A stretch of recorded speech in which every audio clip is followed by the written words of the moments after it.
한국의 아들, 세네갈. 최근 전 세계가 한국 농업 기술을 보며 이건 신의 영역이다 라며 경악하고 있습니다.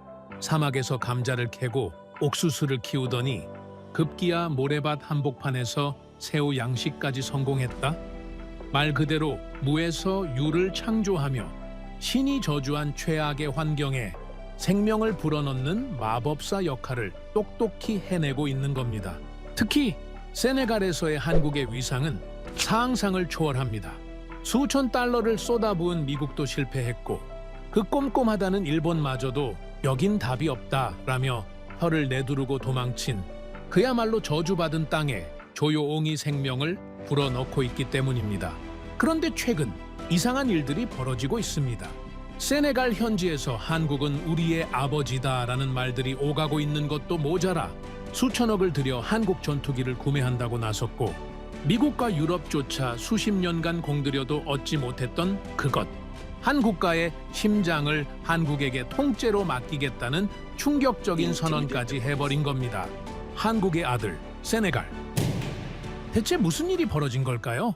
그 전에 잠깐 1초 만에 누를 수 있는 좋아요 버튼을 꾹 눌러주시면 영상 제작에 아주 큰 힘이 됩니다.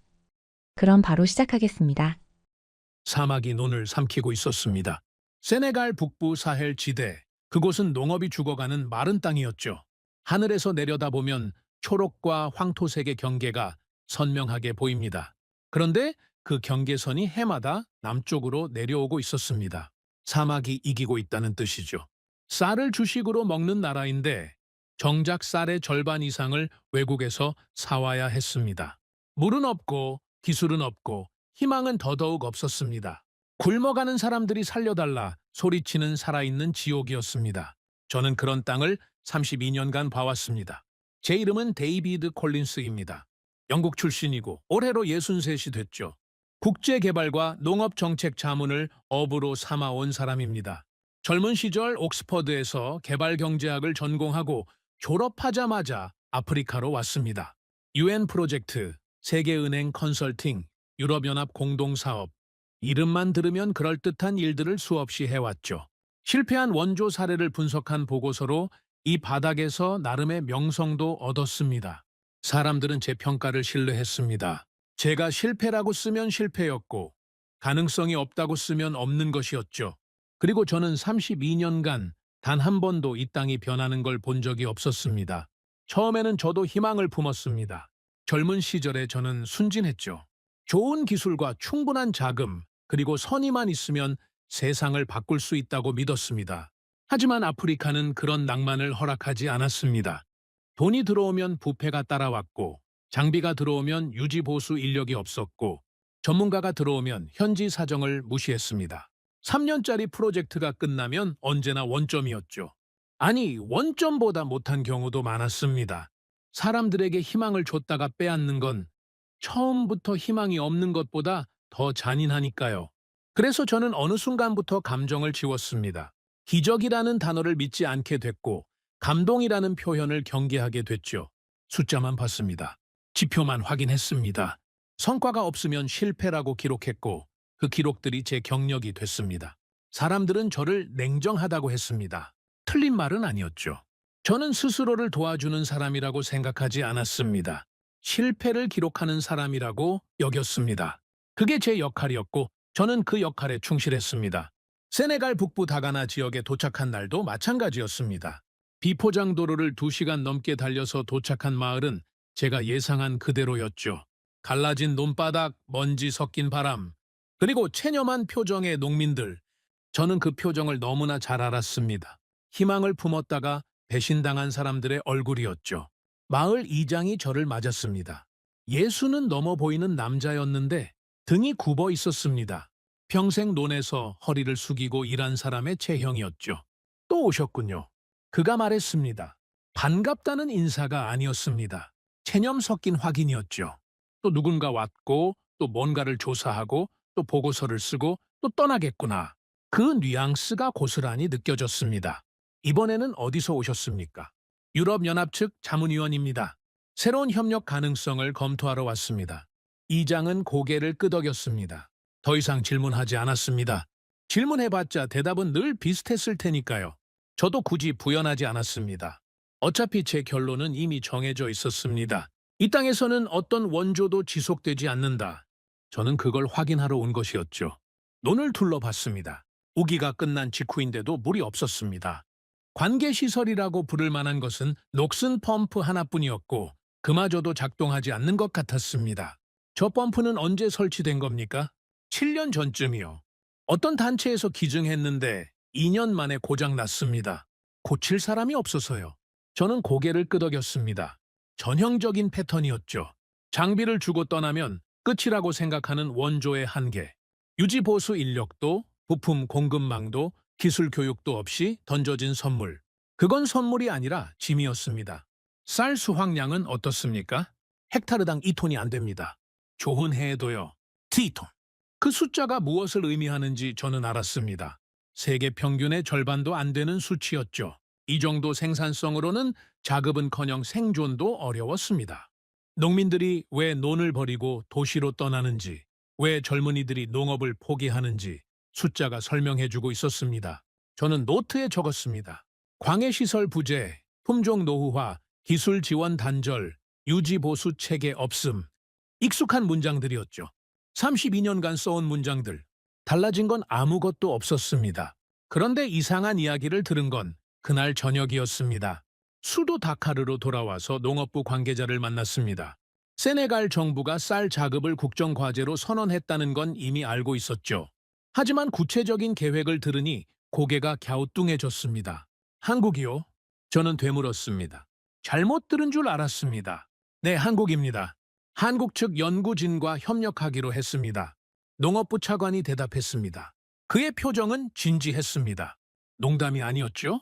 왜 하필 한국입니까? 질문이 좀 무례하게 들렸을 수도 있습니다.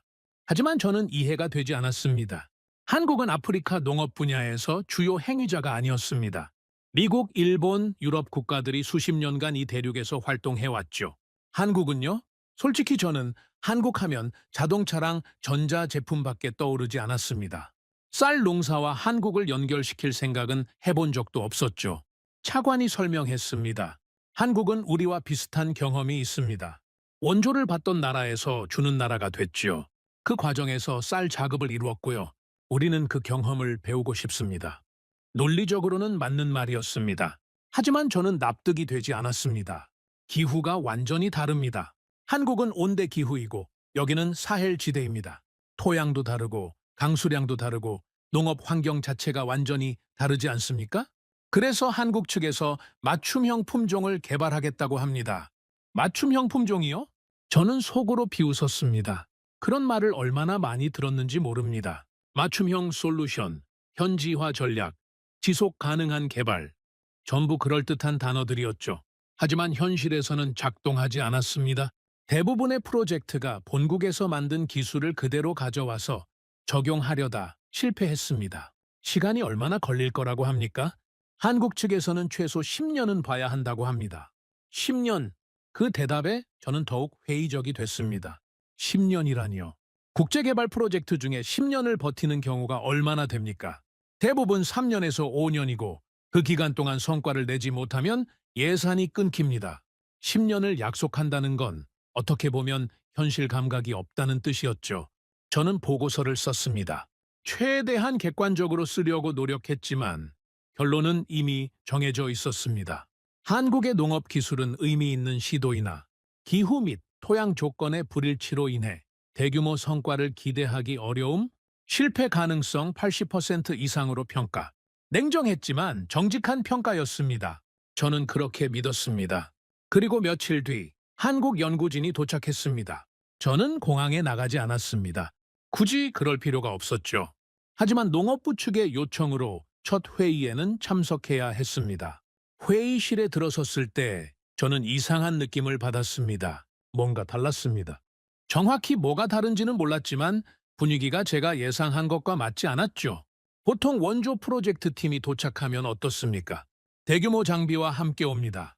최신 컴퓨터, 프로젝터, 두꺼운 보고서 뭉치, 그리고 자신감 넘치는 발표가 이어지죠. 우리의 기술이 이렇고, 우리의 성과가 저렇고, 우리가 여러분을 이렇게 도와주겠다. 그런 식입니다. 한국 연구진은 달랐습니다. 그들의 장비는 소박했습니다. 아니, 솔직히 말하면 초라했죠.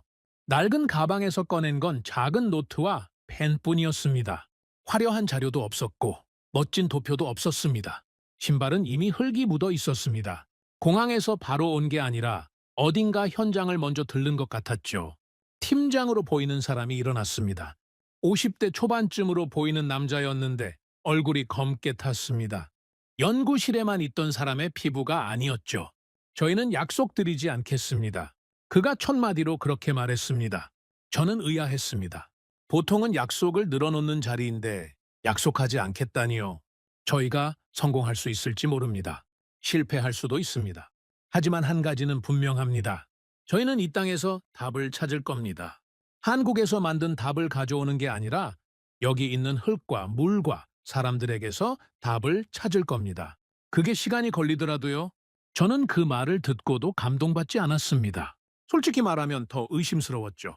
말은 그럴듯했지만 그런 말을 하는 사람들을 너무 많이 봐왔습니다. 중요한 건 말이 아니라 결과였습니다. 회의가 끝난 뒤 저는 한국 연구진 중 한 명과 잠깐 대화를 나눴습니다. 30대 후반쯤 되어 보이는 연구원이었는데 그 역시 신발에 흙이 묻어 있었습니다. 오늘 아침에 현장을 다녀오셨습니까? 제가 물었습니다. 네, 다가나 지역이요. 공항에서 바로 갔습니다. 거기는 비포장 도로라서 왕복 4시간이 걸리는데요. 알고 있습니다. 그래서 새벽에 출발했죠. 저는 할 말을 잃었습니다. 도착하자마자 4시간을 달려서 현장을 먼저 본다고요? 보통은 호텔에서 쉬고 다음날 공식 일정을 소화하고 그러다가 프로젝트 막바지에야 겨우 현장을 한번 들르는 게 일반적이었습니다. 토양이 예상보다 더 안 좋던가요? 아니요, 생각보다 가능성이 있었습니다. 그가 대답했습니다. 그 대답이 이상했습니다. 가능성이라니요? 저는 그 땅에서 가능성이라는 단어를 들어본 적이 없었습니다. 어떤 가능성입니까? 저희가 1970년대에 개발한 품종이 있습니다. 통일벼라고 하는데요. 당시 한국도 쌀이 부족했거든요. 그래서 수확량을 획기적으로 높인 품종을 만들었죠. 그 기술을 기반으로 이 기후에 맞는 새로운 품종을 개발하려고 합니다. 저는 속으로 피식 웃었습니다. 1970년대 기술이라고요? 50년도 더 된 기술로 뭘 하겠다는 겁니까? 시대착오적이라는 생각이 들었습니다. 그 품종이 여기서 통할 거라고 생각하십니까? 기후가 완전히 다른데요. 통일벼 그대로는 당연히 안 됩니다. 하지만 핵심 원리는 같습니다. 적은 물로 많은 수확을 내는 것, 병충해에 강한 것, 현지 농민이 유지할 수 있는 것. 저희는 그 원리를 이 땅에 맞게 다시 설계할 겁니다. 현지 농민이 유지할 수 있는 것. 그 말이 귀에 걸렸습니다. 대부분의 원조 프로젝트가 실패하는 이유가 바로 그것이었죠. 아무리 좋은 기술도 현지인이 스스로 운영할 수 없으면 의미가 없었습니다. 외부 지원이 끊기는 순간 모든 게 무너지니까요. 하지만 저는 여전히 회의적이었습니다. 시간이 얼마나 걸릴 것 같습니까? 품종 개발만 해도 최소 5년은 걸릴 겁니다. 현장 적용과 확산까지 하면 10년 이상이요. 10년 동안 예산이 유지될 수 있습니까? 저희는 그걸 걱정하지 않습니다. 왜요? 이건 프로젝트가 아니니까요. 저는 그 말을 이해하지 못했습니다. 프로젝트가 아니라니요. 그럼 대체 뭡니까? 저희는 이걸 단기 사업으로 보지 않습니다. 장기적인 관계라고 생각합니다. 세네갈이 스스로 쌀을 생산할 수 있을 때까지 저희가 곁에 있을 겁니다. 그 말을 듣고 저는 아무 대답도 하지 않았습니다. 믿기 어려웠기 때문입니다. 장기적인 관계라니요? 국제개발 현장에서 그런 약속은 늘 깨지기 마련이었습니다. 정권이 바뀌면, 예산이 삭감되면, 다른 우선순위가 생기면 그런 약속은 휴지 조각이 됐죠. 하지만 이상한 느낌이 들었습니다. 그들의 태도에서 뭔가가 달랐습니다. 확신이라고 해야 할까요? 아니, 확신이라기보다는 단단함이었습니다. 흔들리지 않을 것 같은 단단함. 저는 그게 어디서 나오는지 알 수 없었습니다. 숙소로 돌아오는 길에 저는 생각했습니다. 이 사람들은 뭐가 다른 걸까? 그냥 또 하나의 원조 프로젝트인데 실패할 가능성이 훨씬 높은데 왜 저렇게 조용히 확신하는 걸까? 그날 밤 저는 보고서를 다시 펼쳤습니다. 제가 쓴 문장이 눈에 들어왔습니다. 실패 가능성 80% 이상. 그 문장을 지우지는 않았습니다. 하지만 처음으로 그 문장이 맞기를 바라지 않는 제 자신을 발견했습니다. 아프리카에서 희망은 늘 보고서보다 먼저 마릅니다. 저는 32년간 그걸 봐왔습니다. 하지만 그날 밤 저는 이상하게도 잠이 오지 않았습니다. 한국 연구진의 흙 묻은 신발이 자꾸 떠올랐습니다.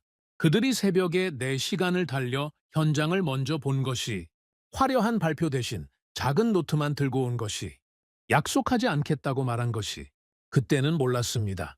그 조용함이 제가 32년간 봐온 원조와 완전히 다르다는 것을, 그리고 그 차이가 이 땅의 운명을 바꾸게 될 거라는 것을, 한국 연구진이 본격적으로 움직이기 시작한 건 그로부터 일주일 뒤였습니다. 저는 그들을 계속 관찰했습니다. 제 임무는 이 프로젝트의 가능성을 평가하는 것이었고, 저는 그 임무에 충실하려 했죠. 물론 제 마음속 결론은 이미 나와 있었습니다. 실패할 거라고요. 다만 얼마나 빨리, 어떤 방식으로 실패하는지를 기록하는 게 제 역할이었습니다. 그런데 이상한 일이 벌어지기 시작했습니다. 한국 연구진은 제가 예상한 대로 움직이지 않았습니다. 보통 해외 원조팀이 오면 어떻게 합니까?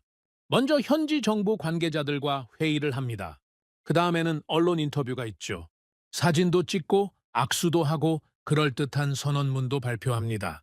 그게 끝나면 호텔로 돌아가서 다음 공식 일정을 준비합니다. 현장은요? 대부분 프로젝트 중반이나 되어서야 한번 들르는 정도입니다. 그것도 차에서 내려서 사진 몇 장 찍고 다시 떠나는 게 전부죠. 한국 연구진은 달랐습니다. 그들은 도착 첫 주부터 현장에 박혀 있었습니다. 제가 다가나 지역을 다시 방문한 건 열흘쯤 지나서였습니다.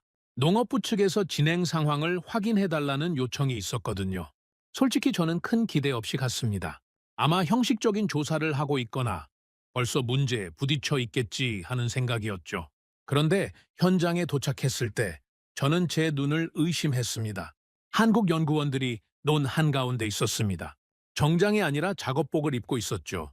무릎까지 지늘게 빠진 채로 뭔가를 측정하고 있었습니다.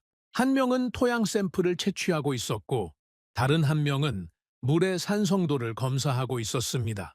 또 다른 연구원은 현지 농민과 함께 쭈그려 앉아서 뭔가를 설명하고 있었죠. 통역을 통해서였지만 대화가 꽤 길어 보였습니다. 저는 그 광경을 한참 지켜봤습니다. 32년간 이 일을 해왔지만 이런 장면은 처음이었습니다. 콜린스 씨 오셨군요. 팀장이 저를 발견하고 다가왔습니다. 그의 작업복에는 진흙이 잔뜩 묻어 있었고 얼굴에는 땀이 흘러내리고 있었습니다. 에어컨이 나오는 회의실에서 보고서나 검토하는 사람의 모습이 아니었죠. 여기서 뭘 하고 계신 겁니까? 제가 물었습니다. 질문이 좀 뚱딴지같이 들렸을 수도 있습니다. 하지만 저는 정말로 이해가 되지 않았습니다. 토양 분석 중입니다. 이 지역 논이 특성을 파악해야 해요. 어떤 품종이 맞을지 알려면 먼저 땅을 알아야 하니까요. 그건 사전 조사 단계에서 이미 끝난 거 아닙니까? 보고서에 다 나와 있을 텐데요. 팀장이 웃었습니다. 비웃는 게 아니라 진심으로 웃는 것 같았습니다. 보고서요? 보고서는 평균값을 알려주죠. 하지만 농사는 평균으로 짓는 게 아닙니다. 이 논과 저 논이 다르고 이쪽 흙과 저쪽 흙이 달라요. 직접 보지 않으면 모릅니다. 저는 할 말을 잃었습니다. 틀린 말이 아니었거든요. 하지만 그렇게 하는 원조팀은 본 적이 없었습니다. 대부분은 본국에서 만든 솔루션을 들고 와서 현지 상황에 끼워 맞추려고 하죠. 그게 안 되면 현지가 문제라고 말합니다.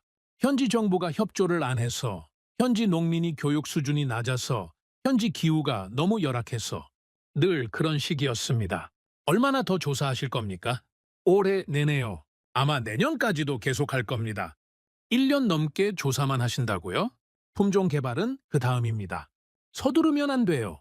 잘못된 품종을 심으면 농민들만 피해를 봅니다. 저희는 그런 실수를 하고 싶지 않아요. 저는 그 말을 듣고 묘한 감정을 느꼈습니다. 불편함이었죠. 왜 불편했는지는 저도 정확히 몰랐습니다. 아마 제가 써온 보고서들이 떠올랐기 때문일 겁니다. 저는 늘 빠른 평가를 요구받았습니다. 3개월 안에 결론을 내라. 6개월 안에 성과를 보여라. 그런 압박 속에서 일해왔죠. 그래서 제 보고서들은 언제나 단정적이었습니다. 이건 될 것이다. 저건 안 될 것이다. 그런데 이 사람들은 1년 넘게 조사만 하겠다고 합니다. 결론을 서두르지 않겠다고요. 그게 올바른 접근법이라는 건 저도 알았습니다. 하지만 현실에서 그렇게 하는 사람은 없었죠. 예산과 일정이 허락하지 않으니까요. 그런데 한국 연구진은 그걸 하고 있었습니다. 적정 기술이라는 개념을 아십니까? 팀장이 물었습니다. 들어본 적은 있습니다. 저희가 추구하는 게 바로 그겁니다. 최첨단 기술이 아니라 현지에서 유지 가능한 기술, 농민들이 스스로 운영할 수 있는 기술, 외부 지원이 끊겨도 계속 작동하는 기술. 그게 적정 기술입니다. 저는 고개를 끄덕였습니다. 개념은 이해했습니다. 하지만 실제로 그게 가능한지는 의문이었죠. 구체적으로 어떤 기술을 말씀하시는 겁니까? 예를 들어 볼게요. 여기 관계시설이 고장나 있죠? 팀장이 녹슨 펌프를 가리켰습니다. 제가 며칠 전에 본 바로 그 펌프였습니다. 저건 최신식 전동 펌프입니다. 유럽에서 기증한 거예요. 문제가 뭔지 아십니까? 부품이 없어서 고칠 수가 없다고 들었습니다. 맞습니다. 이 펌프를 고치려면 특수 부품이 필요한데 그 부품은 유럽에서만 구할 수 있어요. 배송비만 해도 펌프 가격의 절반이 넘죠. 게다가 수리 기술자도 없습니다. 결국 2년 만에 고철이 된 거예요. 저는 그 말을 듣고 고개를 끄덕였습니다. 전형적인 실패 사례였죠. 제가 보고서에 수없이 써온 내용이었습니다. 저희는 다르게 접근합니다. 현지에서 구할 수 있는 재료로 현지 기술자가 고칠 수 있는 장비만 사용해요. 효율이 조금 떨어지더라도요. 100의 효율로 2년 쓰는 것보다 70의 효율로 20년 쓰는 게 낫습니다. 논리적으로 맞는 말이었습니다.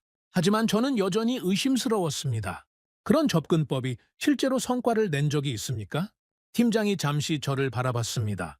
그의 눈빛이 이상했습니다. 화가 난 것도 아니고 실망한 것도 아니었죠. 뭐랄까, 이해한다는 표정이었습니다. 제가 왜 그런 질문을 하는지 이해한다는 듯한 1970년대 한국 이야기를 해드릴까요? 그가 말했습니다. 그때 한국은 지금 세네갈보다 가난했습니다. 쌀이 부족해서 사람들이 굶었어요. 보릿고개라고 들어보셨습니까?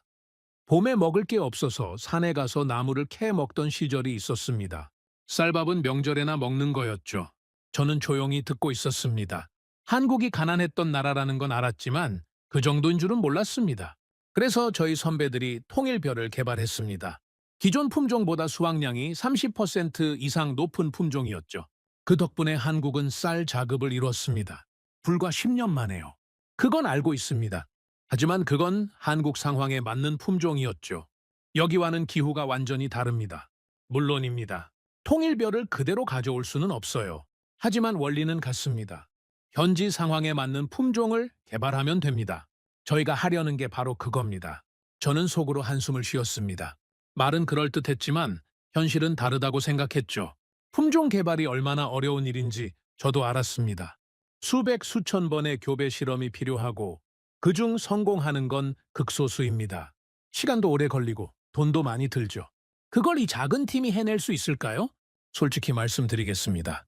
제가 말했습니다. 저는 이 프로젝트가 성공할 거라고 생각하지 않습니다. 기후 조건이 너무 다르고 토양도 맞지 않습니다. 게다가 현지 인프라도 부족하죠. 의미 있는 시도라는 건 인정합니다. 하지만 결과를 기대하기는 어렵습니다. 팀장은 제 말을 끝까지 들었습니다. 그리고 고개를 끄덕였죠. 반박하지 않았습니다. 콜린스 씨, 말씀이 맞을 수도 있습니다. 저희도 성공을 장담하지 않아요. 하지만 한 가지만 부탁드려도 될까요? 뭡니까? 결론을 조금만 미뤄 주십시오. 저희가 1년 동안 뭘 하는지 지켜봐 주세요. 그 다음에 평가해도 늦지 않습니다.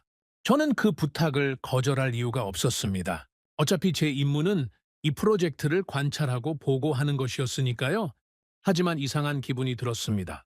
보통은 원조팀이 빠른 성과를 약속하고 빠른 평가를 요청합니다. 그래야 다음 예산을 받을 수 있으니까요. 그런데 이 사람들은 오히려 기다려달라고 합니다. 결론을 서두르지 말아달라고요.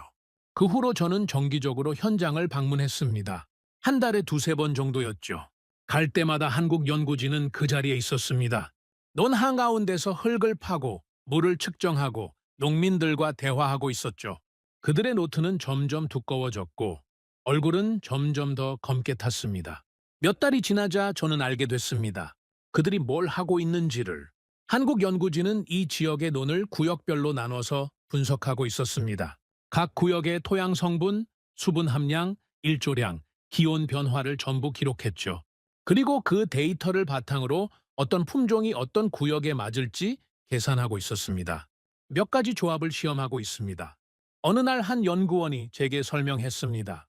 지금까지 100스위치롤까지 교배 조합을 만들었어요. 그중 24가지가 가능성이 있어 보입니다. 내년에 시험 재배를 시작할 겁니다. 127가지 조합이라니요?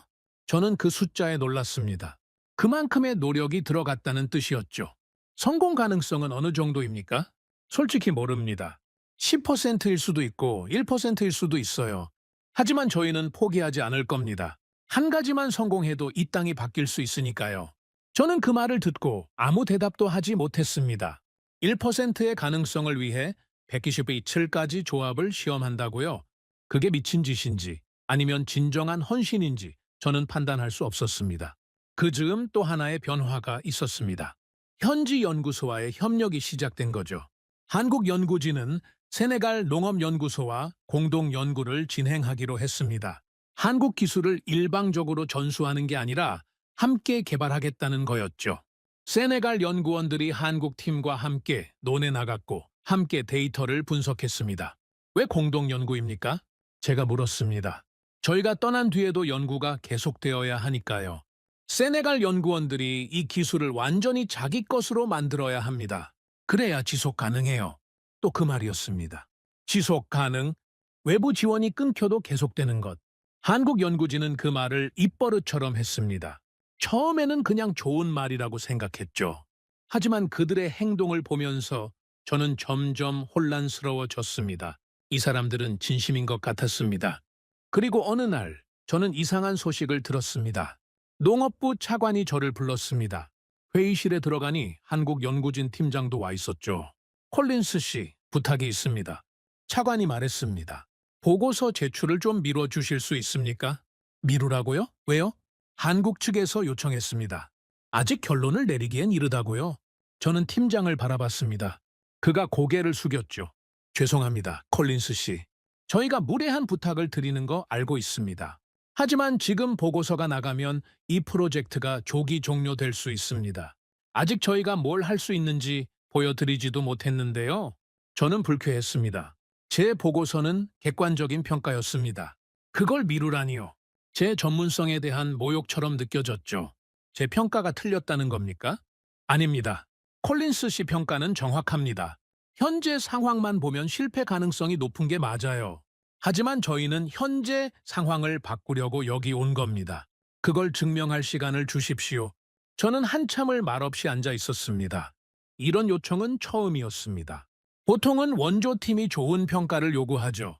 보고서를 유리하게 써달라고, 성과를 부풀려 달라고. 그런 압박은 수없이 받아봤습니다. 하지만 결론을 미뤄달라는 요청은 처음이었죠. 그들은 가능성 대신 과정을 들이밀고 있었습니다. 결과가 아니라 시간을 요구하고 있었죠. 결국 저는 승낙했습니다. 왜 그랬는지는 저도 정확히 모르겠습니다. 아마 호기심이었을 겁니다. 이 사람들이 대체 뭘 하려는 건지 끝까지 보고 싶었던 거죠. 그리고 1년이 지났습니다. 한국 연구진이 새로운 품종의 이름을 발표한 건 그 즈음이었습니다. 이슬이. 세네갈 농업연구소의 이름 첫 글자와 라이스를 합친 이름이었죠. 한국 품종이 아니라 세네갈 품종이라는 뜻이었습니다. 왜 한국 이름을 붙이지 않았습니까? 제가 물었습니다. 솔직히 의아했거든요. 보통은 자기 나라 이름을 붙이죠. 그래야 홍보가 되니까요. 이건 세네갈 쌀이니까요. 저희는 도와준 것뿐입니다. 주인은 세네갈이에요. 팀장이 대답했습니다. 그의 표정은 담담했습니다. 자랑하는 기색이 전혀 없었죠. 저는 그 순간 이상한 감정을 느꼈습니다. 이 프로젝트는 실패해도 기억에 남을 것 같았습니다. 왜인지는 모르겠지만 그런 생각이 들었죠. 그날 밤 저는 오랜만에 보고서를 펼쳤습니다. 1년 전에 쓴 문장이 눈에 들어왔습니다. 실패 가능성 80% 이상. 저는 그 문장 아래에 새로운 문장을 적었습니다. 단, 최종 평가는 유보함. 처음으로 제가 쓴 보고서보다 현장이 더 느리게 가기를 바랐습니다. 한국 연구진이 뭔가를 증명할 시간을 갖기를 바랐죠. 그게 전문가로서 올바른 태도인지는 모르겠습니다. 하지만 그날 밤 저는 그렇게 느꼈습니다. 한국은 저에게 결과를 약속하지 않았습니다. 대신 과정을 보여줬죠. 그리고 그 과정이 조금씩 제 확신을 흔들고 있었습니다. 시험 재배가 시작된 건 그로부터 또 1년이 지난 뒤였습니다. 한국 연구진이 세네갈에 온 지 2년이 넘었죠. 보통의 원조 프로젝트였다면 벌써 중간 평가가 끝나고 성과 보고서가 나오고 다음 단계 예산을 논의하고 있을 시점이었습니다. 하지만 한국팀은 그때까지 단 한 번도 성과를 발표하지 않았습니다. 그저 조용히 연구만 계속했죠. 저는 솔직히 조급해지기 시작했습니다. 유럽연합 측에서 보고서를 독촉하고 있었거든요. 이 프로젝트에 대한 평가를 더 이상 미룰 수 없다는 압박이 거세졌죠. 저도 전문가로서 입장이 있었습니다. 2년이 넘도록 결론을 유보하고 있다는 건 제 평가 능력에 문제가 있다는 뜻으로 받아들여질 수 있었으니까요. 그래서 저는 다가나 지역으로 다시 향했습니다. 이번에는 최종 평가를 내리겠다는 각오로요. 현장에 도착했을 때 저는 예전과 다른 광경을 봤습니다. 논에 뭔가가 심어져 있었죠. 작은 모종들이 줄지어 서 있었습니다. 아직 연약해 보였지만 분명히 살아 있었습니다. 시험 재배를 시작했습니다. 팀장이 저를 맞으며 말했습니다. 그의 얼굴에는 긴장이 서려 있었죠. 2년간의 연구가 드디어 현실에서 검증받는 순간이었으니까요. 이슬이 품종입니까? 네. 스누 4가지 후보 중에서 최종 선발된 3가지 품종입니다. 이 중 하나라도 성공하면 다음 단계로 갈 수 있어요. 저는 논을 둘러봤습니다. 시험 재배 구역은 생각보다 작았습니다. 축구장 절반 정도 크기였죠. 그 안에 3구역이 나뉘어 있었고 각 구역에 다른 품종이 심어져 있었습니다. 농민들 반응은 어떻습니까? 제가 물었습니다. 아무리 좋은 품종이라도 농민들이 받아들이지 않으면 소용없었으니까요. 솔직히 말씀드리면 반신반의입니다. 팀장이 대답했습니다. 숨기지 않았죠. 일부 농민들은 참여를 거부했습니다. 이전에도 비슷한 프로젝트가 있었는데 전부 실패했거든요. 또 실패하면 시간만 낭비하는 거라고 생각하는 거죠. 저는 고개를 끄덕였습니다. 충분히 이해가 됐습니다. 이 땅의 농민들은 너무 많이 배신당했습니다. 희망을 품었다가 실망한 경험이 쌓이고 쌓여서 이제는 아예 희망을 품지 않는 게 더 안전하다고 생각하게 된 거죠. 그래도 몇몇 농민들은 참여하기로 했습니다. 팀장이 말을 이었습니다. 특히 젊은 농민들이요. 어차피 잃을 게 없다고 생각하는 것 같아요. 기존 방식으로는 미래가 없다는 걸 아니까요. 저는 그 말을 듣고 씁쓸한 기분이 들었습니다. 어차피 잃을 게 없다. 그게 이 땅 젊은이들의 현실이었죠. 그 후로 저는 더 자주 현장을 방문했습니다. 일주일에 한 번씩 다가나 지역을 찾아갔죠. 공식적인 임무는 아니었습니다. 그냥 궁금했습니다. 이 시험 재배가 어떻게 되는지 제 눈으로 직접 확인하고 싶었죠. 처음 몇 주는 별다른 변화가 없었습니다. 모종들이 천천히 자라고 있었지만 특별해 보이지는 않았죠. 주변의 다른 논에서도 비슷한 모종들이 자라고 있었으니까요. 하지만 한 달쯤 지나자 차이가 보이기 시작했습니다. 이슬이 품종의 줄기가 눈에 띄게 튼튼했습니다. 주변 논이 벼와 비교하면 확연히 달랐죠. 바람이 불어도 잘 쓰러지지 않았고 색깔도 더 진한 초록색이었습니다. 병충해 저항성이 높습니다. 한 연구원이 설명했습니다. 기존 품종은 이맘때쯤 되면 벌써 병이 퍼지기 시작하거든요. 그런데 이슬이는 아직 건강합니다. 저는 직접 확인해 봤습니다. 정말로 잎에 병든 흔적이 거의 없었습니다. 주변 논이 벼들은 이미 노랗게 변하는 잎이 보이는데 이슬이는 여전히 푸르렀죠. 물 사용량은 어떻습니까? 기존 품종보다 20% 적겠습니다. 이 지역은 물이 부족하니까 이게 중요해요. 물을 적게 쓴다. 그건 이 땅에서 엄청난 장점이었습니다. 사헬 지대의 가장 큰 문제가 바로 물 부족이었으니까요. 관계 시설이 제대로 갖춰지지 않은 상황에서 적은 물로 농사를 지을 수 있다는 건 생존의 문제였습니다. 하지만 저는 여전히 신중했습니다. 생육 상태가 좋다고 해서 수확량이 높은 건 아니니까요. 결국 중요한 건 결과였습니다. 얼마나 많은 쌀을 거둘 수 있느냐, 그게 전부였죠. 그리고 수확철이 왔습니다. 저는 그날을 잊을 수가 없습니다. 다가나 지역의 시험 재배 구역에 사람들이 모여 있었습니다. 한국 연구진, 세네갈 연구원들, 농업부 관계자들, 그리고 참여한 농민들, 모두가 긴장한 표정이었죠. 수확은 수작업으로 진행됐습니다. 농민들이 낫을 들고 벼를 베기 시작했죠. 한국 연구원들도 함께 일했습니다. 땀을 흘리며 벼를 묶고 운반했죠. 저는 그 광경을 멀찍이서 지켜봤습니다. 수확된 벼는 현장에서 바로 탈곡됐습니다. 그리고 무게를 쟀죠. 팀장이 계산기를 두드렸습니다. 그의 손이 떨리고 있었습니다. 2년간의 연구가 이 숫자로 평가받는 순간이었으니까요. 헥타르당 오던 2톤입니다. 그가 말했습니다. 목소리가 살짝 갈라졌죠. 저는 그 숫자를 듣고 아무 말도 하지 못했습니다. 고벤트 2톤. 기존 품종이 헥타르당 2톤도 안 되는데 오버전 2톤이라니요. 2배가 넘는 수치였습니다. 다른 구역도 확인해 봐야 합니다. 제가 말했습니다. 한 구역의 결과만으로 판단할 수는 없었으니까요. 두 번째 구역의 결과는 4.8톤이었습니다. 세 번째 구역은 더 놀라웠죠. 헥타르당 7.1톤입니다. 7톤이 넘는다고요? 저는 제 귀를 의심했습니다. 세계 평균 수확량이 헥타르당 4톤 정도입니다. 그런데 이 척박한 사헬 지대에서 7톤이 나왔다는 겁니까? 측정이 정확합니까? 제가 물었습니다. 실내인 줄 알면서도 확인하지 않을 수 없었습니다. 3번 측정했습니다. 결과는 동일해요. 팀장이 대답했습니다. 그의 눈이 붉어져 있었습니다. 울고 있는 건지 땀이 눈에 들어간 건지 알 수 없었죠. 저는 논을 둘러봤습니다. 이상한 광경이 펼쳐지고 있었습니다. 아무도 환호하지 않았습니다. 축하의 박수도 기쁨의 함성도 없었죠. 모두가 조용히 서 있었습니다. 한국 연구원들도 세네갈 연구원들도 농민들도 마치 무슨 일이 벌어졌는지 믿기 어렵다는 듯이요. 숫자는 거짓말을 하지 않습니다. 사람만 거짓말을 하죠. 저는 32년간 그렇게 믿어왔습니다. 그래서 숫자로 판단하고 숫자로 평가했죠. 그런데 그날 숫자가 제게 말을 걸었습니다. 제가 틀렸다고요. 그날 저녁 저는 숙소로 돌아와서 한참을 멍하니 앉아 있었습니다. 머릿속이 복잡했습니다. 2년 전에 제가 쓴 보고서가 떠올랐죠. 실패 가능성 80% 이상. 그 문장이 얼마나 오만했는지 깨달았습니다.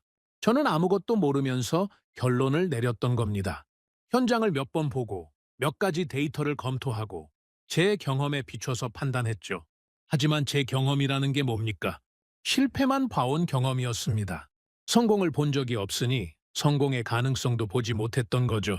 며칠 뒤 저는 다시 현장을 찾았습니다. 이번에는 농민들과 이야기하고 싶었습니다. 마을 이장을 만났습니다. 처음 왔을 때 저를 맞았던 그 노인이었죠. 그때는 체념한 표정이었는데 이번에는 달랐습니다. 여전히 과묵했지만 눈빛이 달라져 있었습니다. 어떻게 생각하십니까? 제가 물었습니다. 뭘 말입니까? 이번 수학 결과요? 이장은 한참을 말없이 서 있었습니다. 그리고 천천히 입을 열었죠. 저는 60년 넘게 이 땅에서 농사를 지었습니다. 제 아버지도 제 할아버지도 여기서 농사를 지었죠. 그동안 수많은 사람들이 왔습니다. 도와주겠다고요. 새로운 기술을 가져왔다고요. 하지만 전부 떠났습니다. 그리고 우리는 다시 원점이었죠. 저는 조용히 듣고 있었습니다. 한국 사람들은 달랐습니다. 처음에는 저도 믿지 않았어요. 또 그러려니 했죠. 하지만 그들은 떠나지 않았습니다.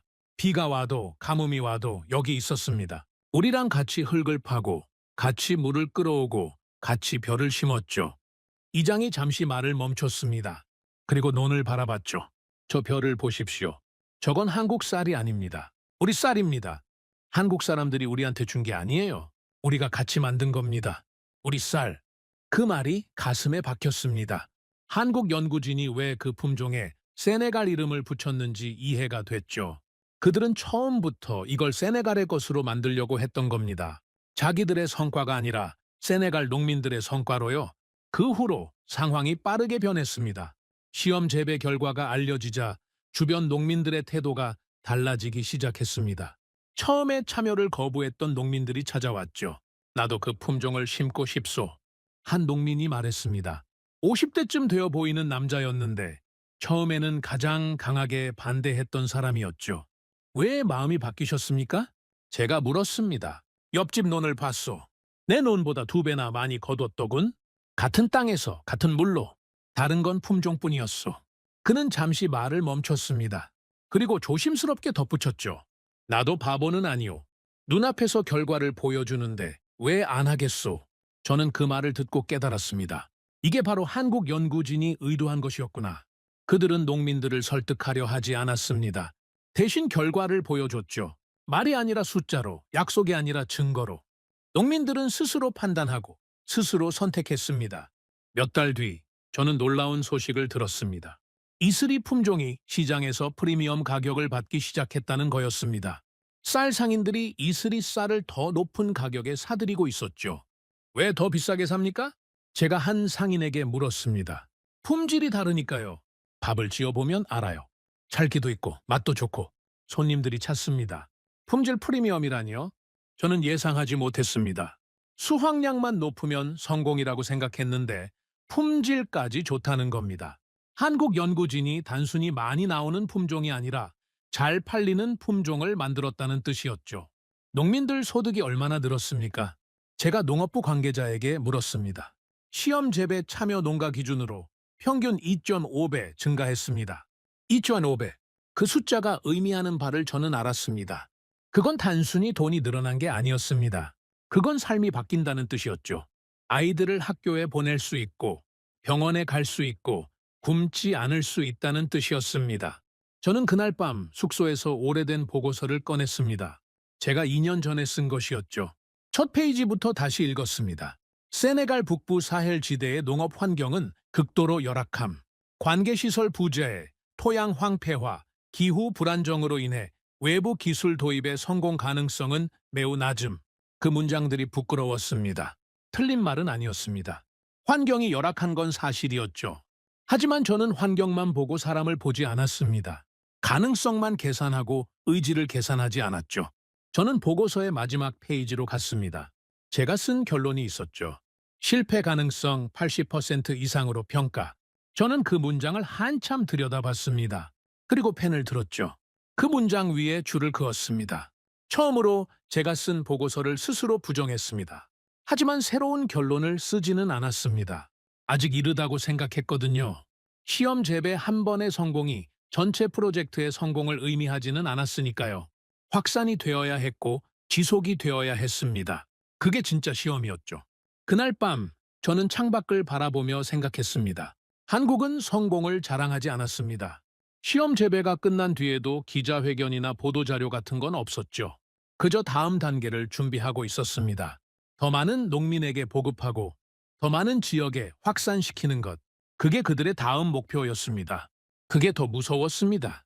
성공을 자랑하는 사람은 거기서 멈추기 쉽습니다. 하지만 성공을 자랑하지 않는 사람은 계속 나아가죠. 한국 연구진은 분명히 후자였습니다. 저는 그날 밤 32년 만에 처음으로 제 신념에 금이 가는 걸 느꼈습니다. 아프리카는 변하지 않는다. 저는 그렇게 믿어왔습니다. 하지만 눈앞에서 변화가 일어나고 있었습니다. 작은 변화였지만 분명한 변화였죠. 내 신념이 처음으로 데이터에 패배했습니다. 그리고 그 패배가 이상하게도 불쾌하지 않았습니다. 성공은 끝이 아니었습니다. 오히려 시작이었죠. 그것도 예상치 못한 방향으로요. 시험 재배 결과가 알려지자 저는 당연히 축하와 지원이 쏟아질 거라고 생각했습니다. 헥타르당 7톤이라는 수치는 누가 봐도 놀라운 성과였으니까요. 하지만 현실은 달랐습니다. 축하 대신 의심이, 지원 대신 견제가 밀려왔죠. 처음 이상한 낌새를 느낀 건 브뤼셀에서 온 전화였습니다.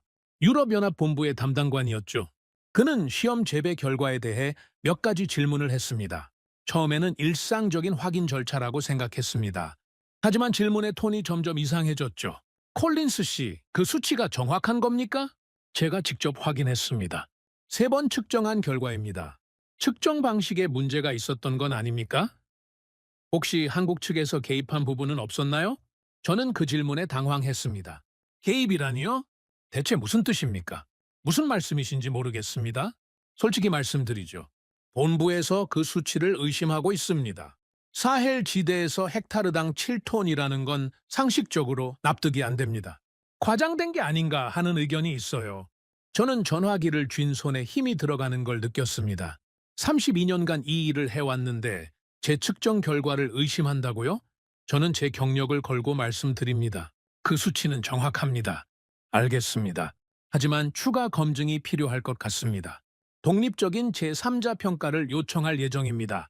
전화가 끊어진 뒤 저는 한참을 멍하니 앉아 있었습니다. 뭔가 이상했습니다. 성공적인 결과가 나왔는데 왜 이런 반응이 돌아오는 걸까요? 며칠 뒤 저는 그 이유를 알게 됐습니다. 다카르에서 열린 국제개발협력회의에 참석했을 때였습니다. 여러 원조기관과 컨설팅 회사의 대표들이 모인 자리였죠. 저는 한쪽 구석에 앉아서 분위기를 살폈습니다. 회의 주제는 세네갈 농업 개발의 방향이었습니다.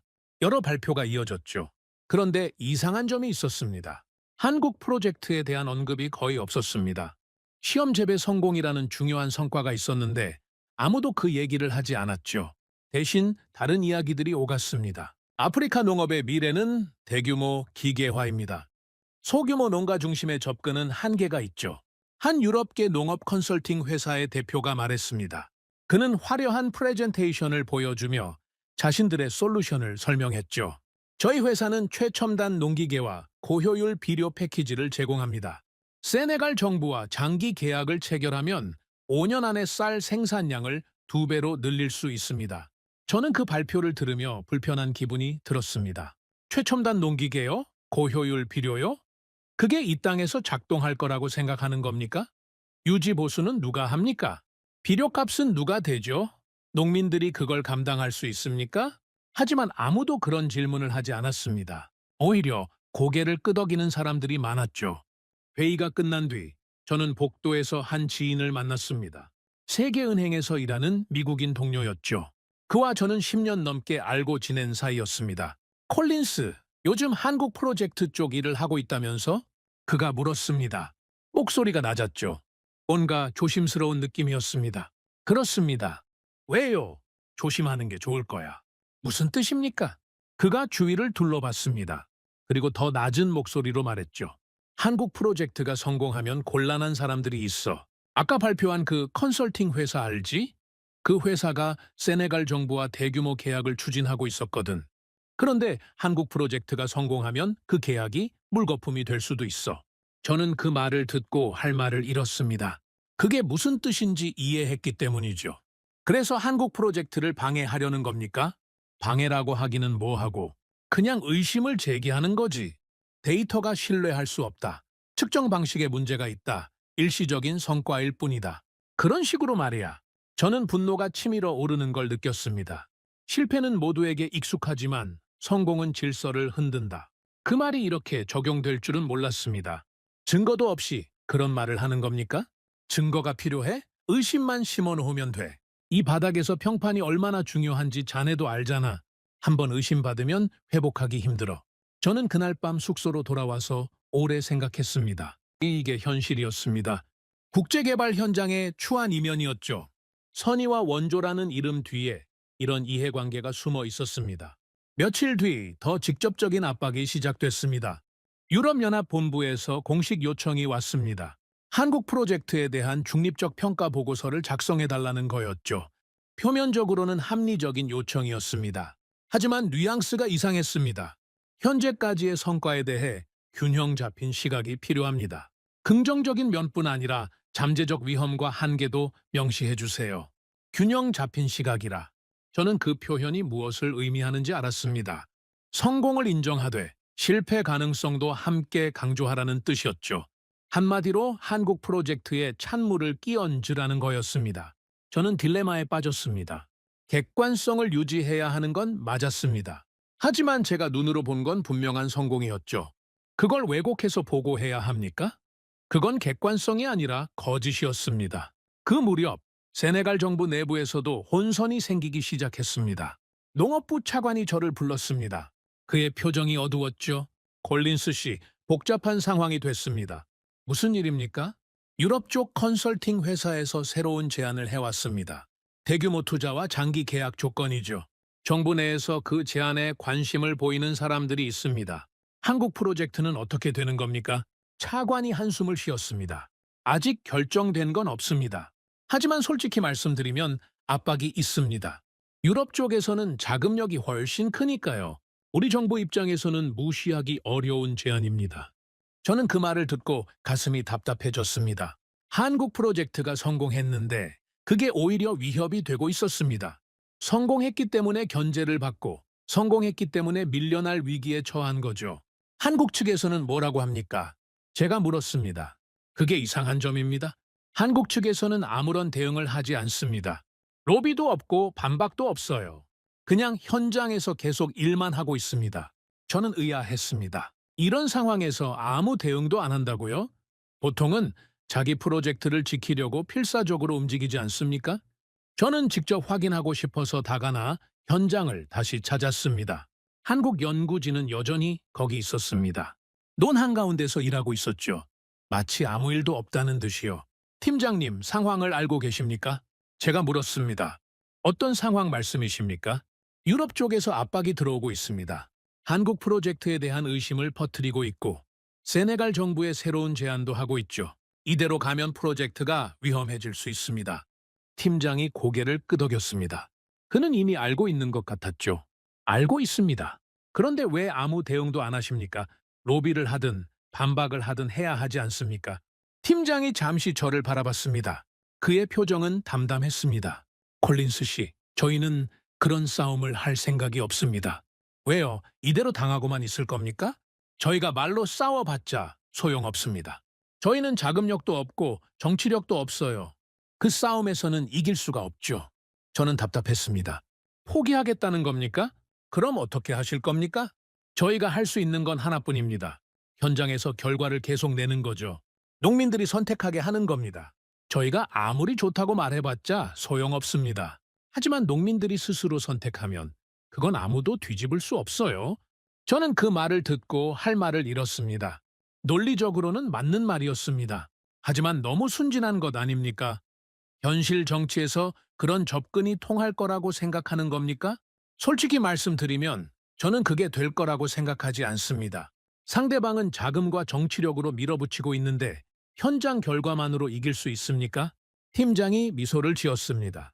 체념의 미소가 아니었습니다. 오히려 확신에 찬 표정이었죠. 콜린스 씨, 저희 선배들이 한국에서 통일벼를 개발할 때도 비슷한 상황이었습니다. 외국에서 들여온 품종이 더 좋다, 한국산은 안 된다, 그런 말들이 많았죠. 하지만 결국 농민들이 선택했습니다. 결과가 좋으니까요? 아무리 말로 안 된다고 해도 눈앞에서 결과를 보여주면 사람들은 바뀝니다. 그게 여기서도 통할 거라고 확신하십니까? 확신은 못합니다. 하지만 저희가 할 수 있는 건 그것뿐이에요. 로비하는 법은 모르지만 농사 짓는 법은 압니다. 한국은 변명하지 않았습니다. 그게 더 위험해 보였습니다. 아니, 어쩌면 더 강해 보였는지도 모르겠습니다. 그들은 싸우지 않는 게 아니었습니다. 다른 방식으로 싸우고 있었죠. 그 후로 몇 주가 지났습니다. 저는 브뤼셀의 압박과 현장의 현실 사이에서 갈등했습니다. 보고서를 써야 했습니다. 중립적인 보고서를요. 하지만 중립이라는 게 뭡니까? 성공을 보고도 실패 가능성을 강조하는 게 중립입니까? 그건 중립이 아니라 왜곡이었습니다. 어느 날 저는 결심했습니다. 현장을 한 번 더 제대로 돌아보기로요. 제 눈으로 직접 확인하고 그 결과를 보고서에 쓰기로 했죠. 다가나 지역의 여러 마을을 방문했습니다. 시험 재배에 참여한 농가와 참여하지 않은 농가를 비교했죠. 수치를 기록하고 농민들과 대화하고 논의 상태를 직접 확인했습니다. 결과는 명확했습니다. 이슬이 품종을 심은 논은 그렇지 않은 논에 비해 평균 2.5배의 수확량을 보였습니다. 물 사용량은 90% 적었고 병충해 피해도 현저히 낮았죠. 농민들의 소득은 늘었고 생활 수준이 개선되고 있었습니다. 이건 일시적인 성과가 아니었습니다. 구조적인 변화였죠. 저는 숙소로 돌아와서 보고서를 쓰기 시작했습니다. 오래 고민했습니다. 어떻게 써야 하는지. 결국 저는 결심했죠. 제가 본 그대로 쓰기로요. 한국 세네갈 농업 협력 프로젝트는 현재까지 유의미한 성과를 보이고 있음. 시험 재배 결과 이슬이 품종은 기존 품종 대비 2배 이상의 수확량을 기록했으며 물 사용 효율성과 병충해, 저항성에서도 우수한 성능을 보임. 현지 농민들의 자발적 참여가 증가하고 있으며 소득 향상 효과도 확인됨. 저는 거기서 멈추지 않았습니다. 단, 외부의 의심과 견제가 존재함. 일부에서는 데이터의 신뢰성에 의문을 제기하고 있으나 본 평가자는 직접 현장을 확인한 결과 해당 의심에 근거가 없음을 확인함. 한국 프로젝트의 핵심 강점은 기술력이 아닌 접근 방식에 있음. 현지 적응형 기술 개발, 농민 주도 참여, 장기적 관계 구축이 성공의 핵심 요인으로 판단됨. 저는 그 보고서를 제출하면서 제 경력에 어떤 영향이 있을지 알고 있었습니다. 브뤼셀이 원하는 답이 아니었으니까요. 하지만 저는 32년간 숫자로 판단해온 사람이었습니다. 그리고 숫자는 분명했죠. 보고서를 보낸 뒤 저는 창밖을 바라보며 생각했습니다. 이 싸움은 기술의 문제가 아니었습니다. 이익의 문제였고 권력의 문제였죠. 한국 연구진은 그걸 알면서도 다른 방식을 선택했습니다. 말로 싸우지 않고 결과로 증명하는 방식을요. 그게 통할지는 아직 몰랐습니다. 하지만 저는 처음으로 편을 들기로 했습니다. 중립이라는 단어 뒤에 숨지 않기로요. 사람들은 실패를 두려워하지 않습니다. 통제할 수 없는 성공을 두려워하죠. 한국 프로젝트의 성공은 기존 질서를 위협하고 있었습니다. 그래서 공격받고 있는 거였죠. 하지만 저는 봤습니다. 논에서 일하는 한국 연구원들의 흙 묻은 손을요. 농민들과 함께 별을 베는 그들의 모습을요. 그리고 수확한 쌀을 들고 웃는 농민들의 얼굴을요. 그날 밤 저는 오랜만에 편하게 잠들었습니다. 제가 옳은 선택을 했다는 확신이 있었기 때문이죠. 결과가 어떻게 되든 저는 제가 본 것을 기록했습니다. 그게 제 역할이었고 저는 그 역할에 충실했습니다. 기적은 한번 일어나면 우연입니다. 하지만 반복되면 구조가 되죠. 제가 보고서를 제출한 뒤로 몇 달이 지났습니다. 브뤼셀에서는 아무런 반응이 없었습니다. 제 보고서가 그들이 원하는 답이 아니었으니 묵살당한 거겠죠. 저는 그걸 예상하고 있었습니다. 하지만 신경 쓰지 않기로 했습니다. 중요한 건 현장에서 무슨 일이 벌어지고 있느냐였으니까요. 그리고 현장에서는 놀라운 일이 일어나고 있었습니다. 이슬이 품종의 재배 면적이 빠르게 늘어나고 있었습니다. 정부의 보조금이나 지원 없이요. 농민들이 스스로 선택하고 있었죠. 처음에는 시험 재배에 참여했던 농가들의 이웃이 관심을 보였습니다. 옆집 논에서 2배 넘는 수확량이 나오는 걸 직접 봤으니까요. 그 다음에는 그 이웃의 이웃이, 또 그 다음에는 다른 마을이 관심을 보였습니다. 입소문이 퍼지기 시작한 거죠. 콜린스 씨, 이번 시즌 재배 면적 통계가 나왔습니다. 농업부 담당자가 저에게 자료를 건넸습니다. 저는 숫자를 확인하고 눈을 의심했죠. 이게 정확한 수치입니까? 네. 작년 대비 4배입니다. 4배라니요? 1년 만에 재배 면적이 4배로 늘었다는 겁니다. 그것도 정부 주도가 아니라 농민들의 자발적 선택으로요. 저는 직접 확인하고 싶어서 다가나 지역을 다시 찾았습니다. 예전에는 시험 재배 구역만 초록색이었는데 이번에는 달랐습니다. 주변 논들까지 초록색으로 물들어 있었죠. 이슬이 품종의 특유의 진한 초록색이었습니다. 마을을 돌아다니며 농민들과 이야기를 나눴습니다. 그들의 반응이 인상적이었죠. 왜 이슬이 품종을 선택하셨습니까? 제가 한 농민에게 물었습니다. 40대 중반쯤 되어 보이는 남자였죠. 눈으로 봤으니까요. 그가 대답했습니다. 옆집에서 작년에 심었는데 수확량이 완전히 달랐습니다. 같은 땅에서 같은 물로요. 다른 건 품종뿐이었죠. 그걸 보고 안 바꿀 이유가 없었습니다. 한국 연구진이 권유하지 않았습니까? 아니요. 그 사람들은 아무 말도 안 했습니다. 그냥 자기들 일만 했죠. 저는 결과를 보고 스스로 결정했습니다. 스스로 결정했다. 그 말이 핵심이었습니다. 한국 연구진은 농민들을 설득하려 하지 않았습니다. 홍보도 안 했고 권유도 안 했죠. 그저 결과를 보여줬을 뿐입니다. 그리고 농민들이 알아서 판단했죠. 또 다른 마을에서 만난 여성 농민의 말도 기억에 남습니다. 50대 초반쯤 되어 보였는데 남편을 일찍 여의고 혼자 농사를 짓고 있다고 했죠. 예전에는 수확철이 두려웠습니다. 그녀가 말했습니다. 아무리 열심히 해도 먹고 살기 빠듯했거든요. 쌀을 팔아봤자 남는 게 없었습니다. 아이들 학비도 못 대고 병원비도 못 냈죠. 그런데 작년부터 달라졌습니다. 어떻게 달라졌습니까? 수확량이 2배가 넘으니까 먹고 남는 게 생겼습니다. 그걸 팔았더니 돈이 들어왔죠. 올해는 막내를 학교에 보낼 수 있었습니다.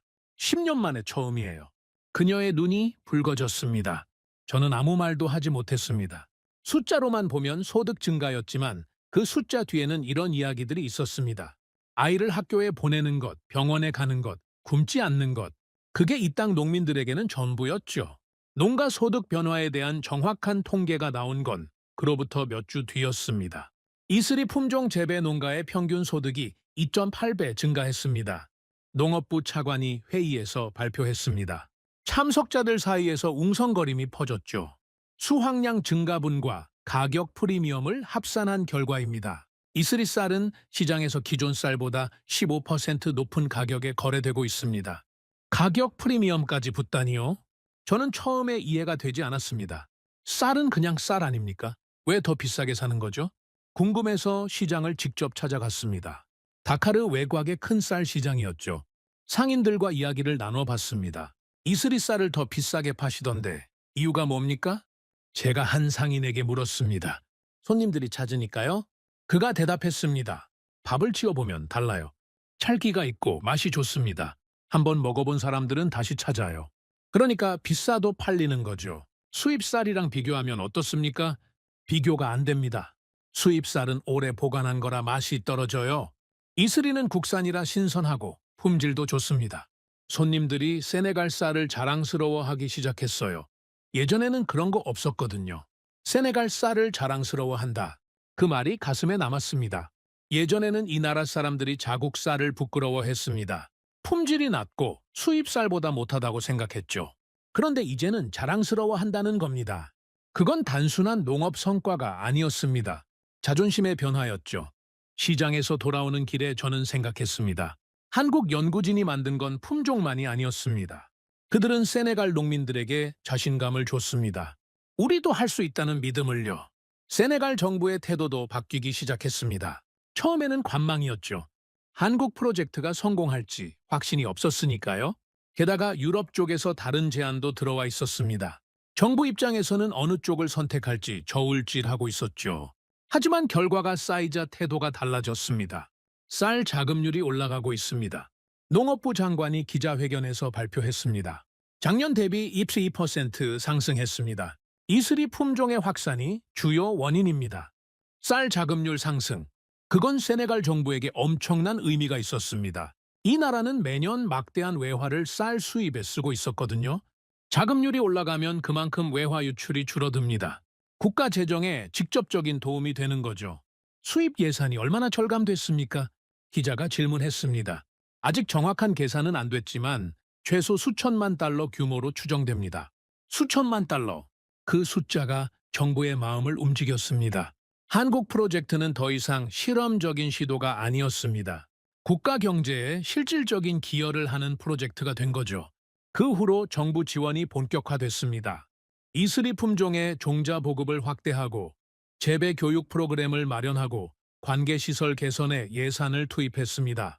처음에 관망하던 관료들이 적극적으로 나서기 시작했죠. 하지만 한 가지 인상적인 점이 있었습니다. 정부가 이걸 한국의 공으로 돌리지 않았다는 거죠. 이것은 세네갈 농민들의 노력의 결과입니다. 장관이 연설에서 말했습니다. 우리 농민들이 새로운 품종을 받아들이고 열심히 농사를 지은 덕분입니다. 이슬이는 세네갈의 쌀입니다. 우리가 만들고 우리가 키운 겁니다. 저는 그 연설을 들으며 묘한 기분이 들었습니다. 한국 연구진의 이름은 언급되지 않았거든요. 보통이라면 불공평하다고 느낄 법한 상황이었죠. 그래서 저는 팀장에게 물어봤습니다.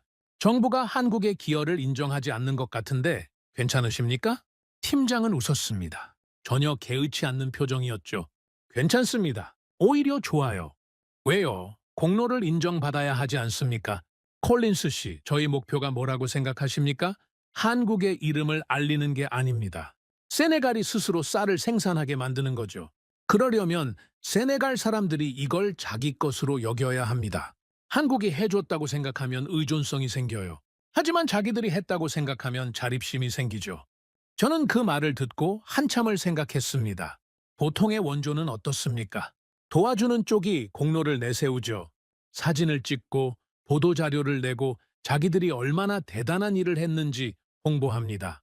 그게 다음 예산을 받는 데 도움이 되니까요. 한국은 달랐습니다. 그들은 공로를 양보했습니다. 아니, 처음부터 공로 같은 건 신경 쓰지 않았는지도 모릅니다. 그들에게 중요한 건 결과였지 인정이 아니었으니까요. 한국은 도움을 줬지만 주인은 되지 않았습니다. 그게 다른 원조와의 결정적인 차이였죠. 그 무렵 저는 중요한 회의에 참석하게 됐습니다. 국제농업개발 포럼이었죠. 아프리카 여러 나라의 농업 관계자들과 국제기구 대표들이 모인 자리였습니다. 회의 주제 중 하나가 세네갈의 쌀 자급률 향상 사례였습니다. 발표자는 세네갈 농업부 관계자였는데 그가 이슬이 품종에 대해 설명하자 참석자들 사이에서 관심이 폭발했죠. 어떻게 그렇게 빨리 성과를 냈습니까? 한 참석자가 질문했습니다. 비결이 뭡니까? 세네갈 관계자가 대답했습니다.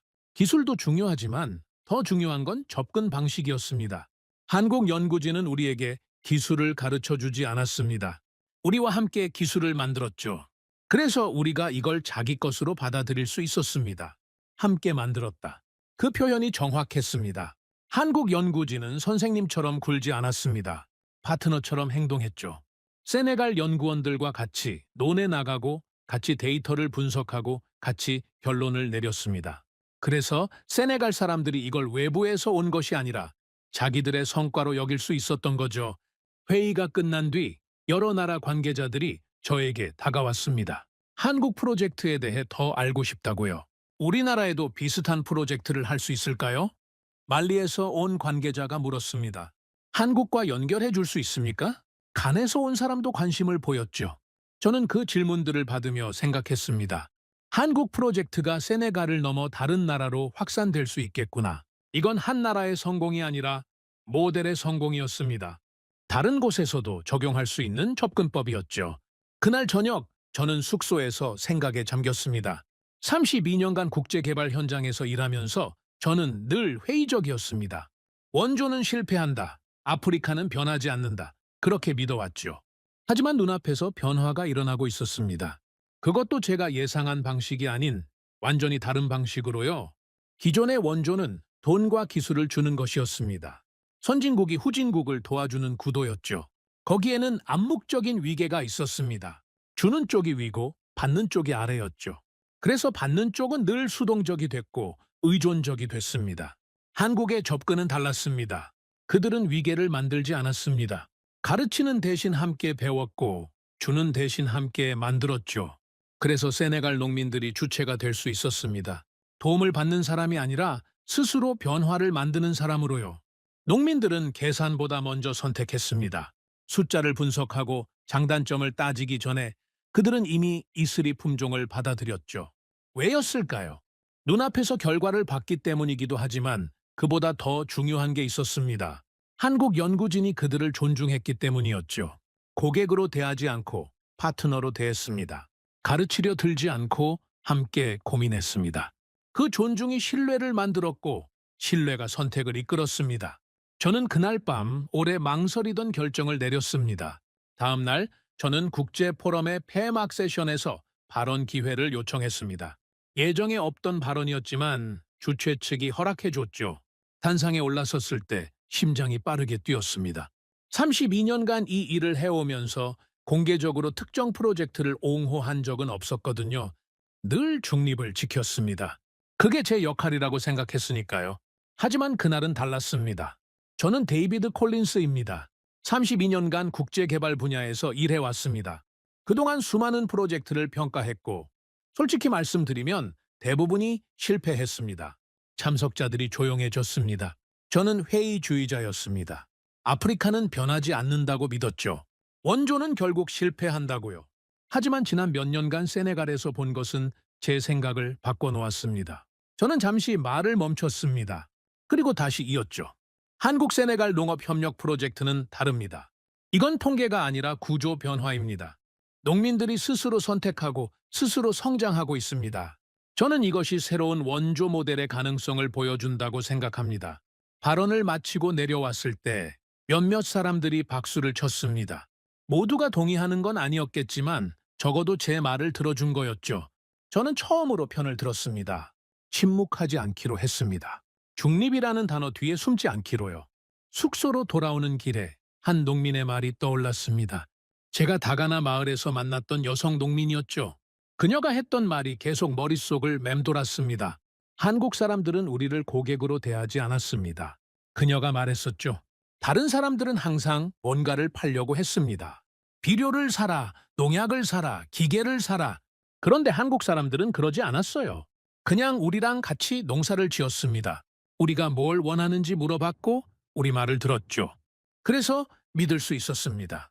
고객이 아니라 파트너. 그게 한국 모델의 본질이었습니다. 그리고 그게 작은 기적들을 만들어내고 있었죠. 하나씩 하나씩 쌓이고 있었습니다. 진짜 시험은 잘 될 때가 아니라 무너질 때 옵니다. 모든 것이 순조롭게 흘러가는 것 같았습니다. 이슬이 품종은 확산되고 있었고 농민들의 소득은 늘어나고 있었죠. 세네갈 정부도 적극적으로 지원하기 시작했습니다. 저는 이대로 성공 스토리가 완성되는 줄 알았습니다. 하지만 현실은 그렇게 단순하지 않았죠. 위기의 첫 신호는 하늘에서 왔습니다. 그해 우기가 시작되어야 할 시점에 비가 오지 않았습니다. 일주일이 지나고 2주일이 지나도 하늘은 메말라 있었죠. 농민들은 불안해하기 시작했습니다. 사헬 지대에서 우기는 생명선이었거든요. 비가 제때 오지 않으면 모든 게 틀어집니다. 이번 가뭄은 심각합니다. 농업부 담당자가 긴급 회의에서 말했습니다. 지난 10년 중 가장 심한 수준입니다. 강수량이 평년의 60%에도 미치지 못하고 있어요. 저는 그 말을 듣고 가슴이 철렁 내려앉았습니다. 60%라니요. 그 정도면 재앙 수준이었죠. 물이 없으면 아무리 좋은 품종도 소용없습니다. 이슬이가 물을 적게 쓴다고 해도 아예 없으면 버틸 수 없었죠. 다가나 지역을 급히 방문했습니다. 상황은 제 예상보다 더 심각했습니다. 논바닥이 갈라지고 있었습니다. 예전에 보았던 그 광경이 다시 펼쳐지고 있었죠. 모처럼 초록색으로 물들었던 들판이 다시 황토색으로 변해가고 있었습니다. 농민들의 표정도 어두워져 있었고요. 이러다 다 죽겠습니다. 한 농민이 말했습니다. 그의 목소리에는 절망이 묻어 있었죠. 작년에 그렇게 좋았는데 올해는 끝장이에요. 하늘이 안 도와주면 사람이 뭘 할 수 있겠습니까? 저는 그 말을 듣고 마음이 무거워졌습니다. 다시 원점으로 돌아가는 건가? 그동안의 노력이 물거품이 되는 건가? 그런 생각이 들었죠. 한국 연구진을 찾아갔습니다. 그들도 상황의 심각성을 알고 있었습니다. 하지만 그들의 반응은 제 예상과 달랐죠. 지금이 진짜 시험입니다. 팀장이 말했습니다. 그의 표정은 심각했지만 포기한 것 같지는 않았습니다. 무슨 뜻입니까? 좋을 때는 뭘 해도 됩니다. 진짜 실력은 안 좋을 때 드러나죠. 이슬이 품종이 정말로 이 땅에 맞는지 지금 확인할 수 있습니다. 저는 그 말이 이해되지 않았습니다. 가뭄이 이렇게 심한데 뭘 어떻게 하겠다는 겁니까? 솔직히 말씀드리면 저는 비관적입니다. 물이 없으면 어떤 품종도 버틸 수 없습니다. 맞습니다. 하지만 같은 조건에서 어떤 품종이 더 잘 버티는지는 볼 수 있죠. 이슬이가 기존 품종보다 낫다면 그게 증명될 겁니다. 팀장은 그렇게 말하고 현장으로 나갔습니다. 저는 그의 뒷모습을 보며 생각했습니다. 저 사람은 대체 어디서 저런 확신이 나오는 걸까? 그런데 기후만이 문제가 아니었습니다. 더 큰 변수가 기다리고 있었죠. 정치적 상황이 급변하기 시작했습니다. 세네갈에서 대통령 선거가 다가오고 있었습니다. 현 정권의 지지율이 흔들리고 있었고 야당이 강세를 보이고 있었죠. 정권 교체 가능성이 점점 높아지고 있었습니다. 정치가 바뀌면 정책도 바뀝니다. 특히 장기 프로젝트는 취약하죠. 새 정권이 들어서면 전임 정권의 사업을 축소하거나 폐기하는 경우가 많았거든요. 한국 프로젝트도 예외가 아니었습니다. 예산 재검토가 시작됐습니다. 농업부 차관이 저에게 귀띔해줬습니다. 그의 표정이 어두웠죠. 차기 정권을 준비하는 세력에서 모든 해외 협력 사업을 점검하고 있습니다. 한국 프로젝트도 대상에 포함됐어요. 왜요? 성과가 있는데요? 성과가 있어도 현 정권의 사업이니까요. 새 정권은 자기들의 치적을 만들고 싶어 합니다. 남의 성과를 이어받고 싶지 않죠. 저는 그 말을 듣고 씁쓸한 기분이 들었습니다. 정치의 논리였습니다. 옳고 그름이 아니라 편 가르기의 논리죠. 농민들에게 도움이 되는지는 중요하지 않았습니다. 누구의 공인지가 중요했죠. 그리고 더 나쁜 소식이 들려왔습니다. 유럽계 농업 컨설팅 회사가 다시 움직이기 시작한 거였습니다. 예전에 한국 프로젝트를 견제했던 바로 그 회사였죠. 그들이 차기 정권 유력 인사들과 접촉하고 있다는 소문이 돌았습니다. 그 회사가 새로운 제안서를 냈다고 합니다. 제 지인이 알려줬습니다. 대규모 투자와 장기 계약 조건이래요. 차기 정권이 들어서면 바로 시작할 수 있도록 준비하고 있다고요. 저는 분노가 치밀어 올랐습니다. 그들은 가뭄이라는 위기를 기회로 삼으려는 거였습니다. 한국 프로젝트가 흔들리는 틈을 타서 다시 들어오려는 거죠. 한국 측에서는 알고 있습니까? 알고 있을 겁니다. 하지만 그 사람들이 뭘 할 수 있겠어요? 로비할 자금도 없고 정치적 연줄도 없잖아요? 그 말이 맞았습니다. 한국 연구진은 현장에서 일하는 사람들이었지 정치 게임을 할 줄 아는 사람들이 아니었죠. 그 싸움에서는 상대가 되지 않았습니다. 저는 다시 현장을 찾았습니다. 한국 연구진에게 상황을 알려주고 싶었거든요. 아니, 솔직히 말하면 그들이 어떻게 반응하는지 보고 싶었습니다. 팀장을 만났을 때 저는 있는 그대로 말했습니다. 상황이 좋지 않습니다. 가뭄에다 정치적 변수까지 겹쳤어요. 차기 정권이 프로젝트를 중단시킬 수도 있습니다. 팀장은 고개를 끄덕였습니다. 이미 알고 있다는 표정이었죠. 알고 있습니다. 어떻게 하실 겁니까? 대응을 해야 하지 않습니까? 저희가 할 수 있는 대응은 하나뿐입니다. 뭡니까? 농민들이 선택하게 하는 겁니다. 또 그 말이었습니다. 농민들의 선택. 하지만 이번에는 상황이 달랐습니다. 가뭄으로 모든 게 불확실해진 상황에서 농민들이 뭘 선택할 수 있단 말입니까? 솔직히 말씀드리면 그게 통할 거라고 생각하지 않습니다. 정치적 결정은 현장의 목소리와 상관없이 이루어지는 경우가 많습니다. 그렇죠. 하지만 저희가 정치를 바꿀 수는 없습니다. 저희가 할 수 있는 건 현장에서 결과를 내는 것뿐이에요. 그게 되면 정치도 따라올 수밖에 없습니다. 저는 그 말을 듣고 할 말을 잃었습니다. 너무 순진한 것 아닌가 그런 생각이 들었죠. 하지만 동시에 다른 생각도 들었습니다. 저 사람들은 처음부터 그랬다. 정치적 게임에 참여하지 않고 오직 현장에서 결과로 승부했다. 그리고 지금까지는 그게 통했다. 그 후로 몇 주가 지났습니다. 가뭄은 계속됐고 상황은 점점 악화됐죠. 저는 최악의 시나리오를 준비하고 있었습니다. 프로젝트가 실패로 끝나고 제가 그 실패를 기록해야 하는 상황을요. 그런데 이상한 일이 벌어지기 시작했습니다. 다가나 지역을 방문했을 때 저는 예상치 못한 광경을 봤습니다. 농민들이 움직이고 있었습니다. 스스로요. 저게 뭡니까? 제가 한국연구원에게 물었습니다. 농민들이 뭔가를 설치하고 있었거든요. 간이 관계 시설입니다. 농민들이 직접 만들고 있어요. 누가 시켰습니까? 아무도 안 시켰습니다. 그들이 스스로 결정한 거예요. 저는 가까이 가서 확인해 봤습니다. 정말로 농민들이 간이 수로를 파고 있었습니다. 가까운 우물에서 농가지 물을 끌어오는 시스템이었죠. 대단한 기술이 아니었습니다. 하지만 작동하고 있었습니다. 저걸 어디서 배운 겁니까? 제가 한 농민에게 물었습니다. 한국 선생님들이 보여줬습니다. 작년에요. 물이 부족할 때 이렇게 하면 된다고요. 그때는 별로 관심 없었는데 올해 가뭄이 오니까 기억이 났습니다. 저는 그 말을 듣고 놀랐습니다. 한국 연구진이 미리 가르쳐 놨던 거였습니다. 언젠가 가뭄이 올 걸 대비해서요. 그리고 농민들이 그걸 기억하고 있었던 거죠. 더 놀라운 건 그 다음이었습니다. 논을 둘러보니 이슬이 품종을 심은 구역과 기존 품종을 심은 구역의 차이가 확연했습니다. 같은 가뭄 조건인데 이슬이 쪽이 훨씬 나았죠. 잎이 덜 시들어 있었고 줄기도 더 튼튼해 보였습니다. 이슬이가 버티고 있네요. 제가 말했습니다. 네, 물을 적게 쓰도록 개량한 품종이니까요. 극한 상황에서 차이가 나타나는 겁니다. 한국연구원이 대답했습니다. 그의 목소리에 안도감이 섞여 있었죠. 가뭄이 끝나고 수확철이 왔을 때 결과는 명확했습니다. 이슬이 품종의 수확량은 평년의 70% 수준이었습니다. 가뭄 피해를 30% 정도 입은 거죠. 하지만 기존 품종은 달랐습니다. 평년의 40%도 안 됐습니다.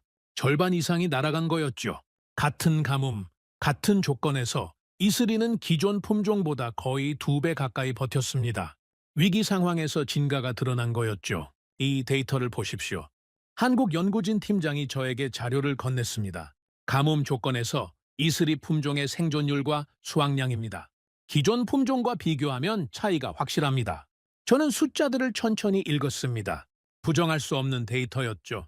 이슬이 품종은 단순히 좋은 조건에서만 잘 자라는 게 아니었습니다. 나쁜 조건에서도 버텼습니다. 그게 더 중요한 강점이었죠. 이 소식은 빠르게 퍼졌습니다. 농민들 사이에서 이슬이에 대한 신뢰가 굳어졌습니다. 가뭄에도 버틴다는 게 증명됐으니까요. 사헬지대에서 그건 엄청난 의미가 있었습니다. 이 땅에서 가뭄은 언제든 올 수 있는 거였거든요. 그때마다 버틸 수 있는 품종이라면 선택하지 않을 이유가 없었죠. 정치적 상황도 미묘하게 변했습니다. 차기 정권 유력 인사들 중 일부가 한국 프로젝트에 관심을 보이기 시작했습니다. 가뭄 속에서도 성과를 낸 프로젝트라는 게 알려지면서 무시하기 어려워진 거죠. 한국 프로젝트를 계속하는 게 좋겠다는 목소리가 나오고 있습니다. 농업부 차관이 저에게 말했습니다. 왜요? 전에는 축소하려고 했지 않습니까? 가뭄 때 결과가 좋았으니까요. 농민들 사이에서 지지가 높아졌습니다. 농민표가 중요한데 그들이 원하는 걸 무시할 수는 없죠. 농민들의 선택이 정치를 움직인 겁니다. 한국연구진 팀장이 말했던 그대로였죠. 현장에서 결과를 내면 정치도 따라온다고요. 저는 그 말을 믿지 않았는데 실제로 그렇게 됐습니다. 저는 그날 밤 최종 보고서를 쓰기로 결심했습니다. 지금까지 저는 결론을 유보해 왔습니다. 성급하게 판단하지 않으려고요. 하지만 이제는 충분히 봤다고 생각했습니다. 가뭄이라는 최악의 조건에서도 한국 프로젝트는 살아남았습니다. 아니, 살아남은 정도가 아니라 강해졌죠. 이제 결론을 내릴 때였습니다. 저는 컴퓨터 앞에 앉아서 오래 생각했습니다. 어떤 문장으로 시작해야 할지.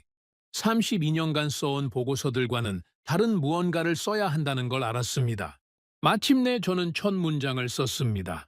한국 세네갈 농업 협력 프로젝트는 예외가 아니다. 이것은 새로운 표준이 될 수 있는 모델이다. 예외가 아니다. 그 말에 제 32년 경력이 담겨 있었습니다.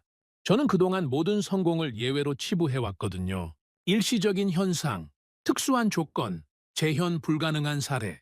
그렇게 말하면서 근본적인 변화를 부정해왔죠. 하지만 이제는 그렇게 쓸 수 없었습니다. 보고서를 마무리하면서 저는 책임을 지는 문장들을 선택했습니다. 본평가자는 2년 전 이 프로젝트의 실패 가능성을 80% 이상으로 평가했다.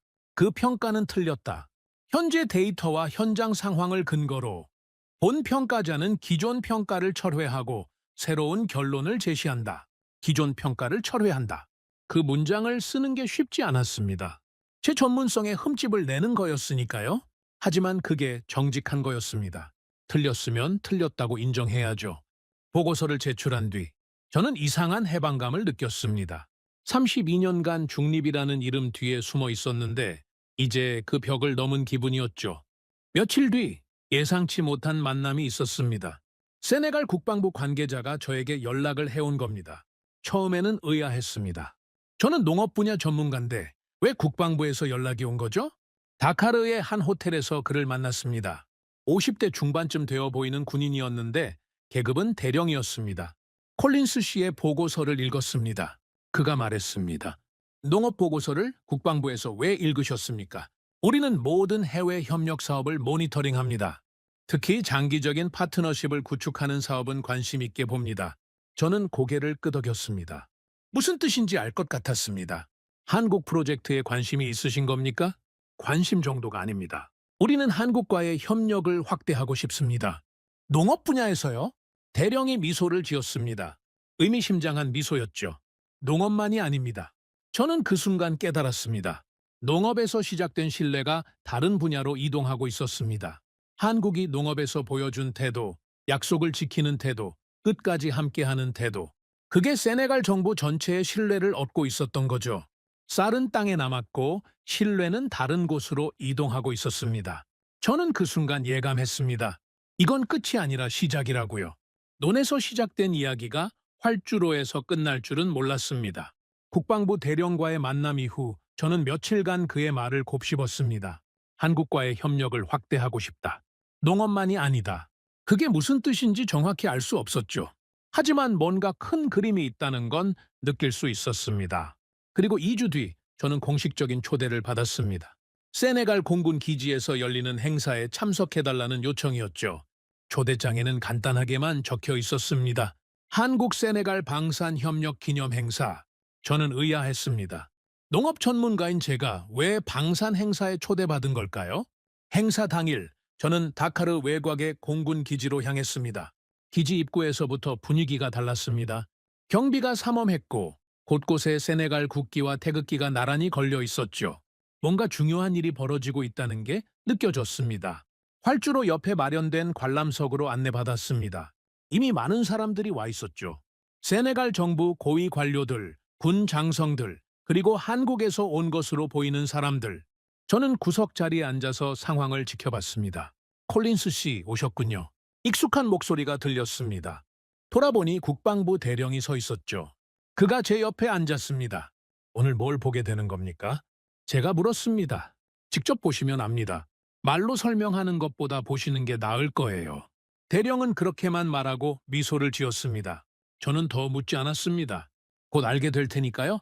잠시 후 행사가 시작됐습니다. 세네갈 공군 참모총장이 연단에 올라 인사말을 했습니다. 그리고 한국 측 대표가 답사를 했죠. 형식적인 절차였습니다. 하지만 그 다음에 벌어진 일은 형식적이지 않았습니다. 활주로 끝에서 굉음이 들려왔습니다. 모두의 시선이 그쪽으로 향했죠. 그리고 저는 제 눈을 의심했습니다. 비행기 4대가 활주로를 따라 이쪽으로 다가오고 있었습니다. 제트기였죠.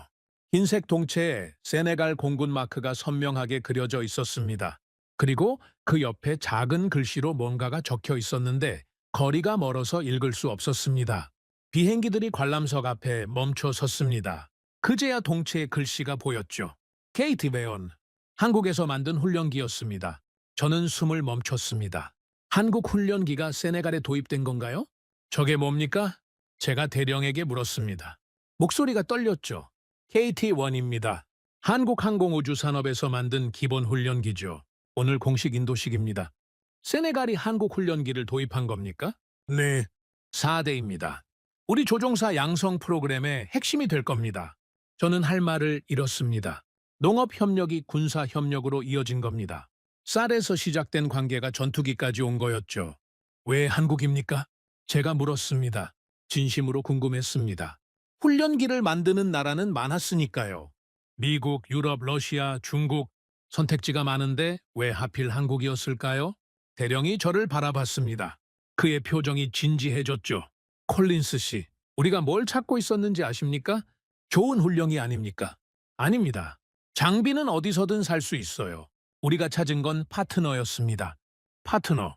그 단어가 가슴에 박혔습니다. 한국 연구진 팀장이 했던 말이 떠올랐죠. 저희는 프로젝트가 아니라 관계라고 생각합니다. 그때는 농업 이야기였는데 같은 철학이 여기까지 이어진 거였습니다. 대령이 설명을 이어갔습니다. 우리 공군의 가장 큰 문제가 뭔지 아십니까? 조종사 양성입니다. 비행기가 있어도 조종할 사람이 없으면 소용없죠. 그동안 우리 조종사들은 해외로 나가서 훈련받아야 했습니다. 비용도 많이 들고 시간도 오래 걸렸죠. 자체 양성 체계가 절실했습니다. 그래서 훈련기를 도입한 겁니까? 네. 하지만 단순히 훈련기만 필요한 게 아니었습니다. 훈련 프로그램이 필요했고, 정비 기술이 필요했고, 부품 공급망이 필요했죠. 장비만 사서 될 일이 아니었습니다. 저는 고개를 끄덕였습니다. 농업에서 보았던 것과 같은 문제였죠. 장비를 주고 떠나면 끝이라고 생각하는 원조의 한계. 유지보수 인력도 부품 공급망도 없이 던져진 선물. 그건 군사 분야에서도 마찬가지였던 겁니다. 다른 나라들도 제안을 했습니다. 대령이 말을 이었습니다. 유럽 쪽에서 중고 훈련기를 싸게 넘기겠다고 했죠. 중국에서도 저가 모델을 제안했고요. 하지만 우리는 거절했습니다. 왜요? 싼 게 비지떡이라는 걸 알았으니까요. 중고기는 유지비가 많이 듭니다. 부품 구하기도 어렵고 고장도 자주 나죠. 저가 모델은 성능이 떨어지고 기술 지원도 부실합니다. 결국 돈만 버리는 거예요. 저는 그 논리를 이해했습니다. 단기적으로 싸게 사는 것보다 장기적으로 제대로 된 걸 사는 게 낫다는 거였죠. 하지만 그래도 의문이 남았습니다.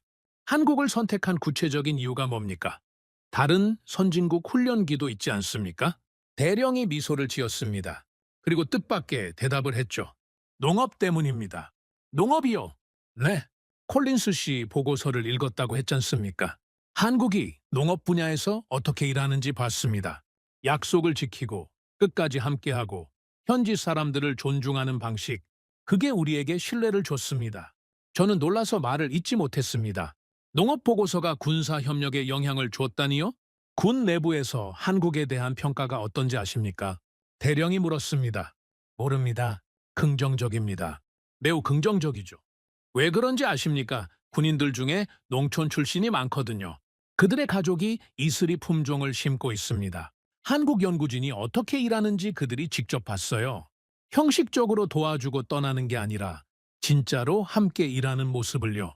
저는 그 말을 듣고 전율을 느꼈습니다. 논에서 일어난 일이 활주로까지 이어진 거였습니다. 농민들의 신뢰가 군인들의 신뢰로 전이된 거죠. 한국 연구진이 흙 묻은 신발로 논을 누비던 그 모습이 결국 여기까지 온 겁니다. 우리는 장비를 사는 게 아닙니다. 대령이 말했습니다. 파트너를 선택하는 겁니다. 앞으로 수십 년간 함께할 파트너를요. 그런 선택을 할 때 가격표만 보면 안 됩니다. 그 나라가 어떤 나라인지, 약속을 지키는 나라인지, 우리를 존중하는 나라인지 봐야 하죠.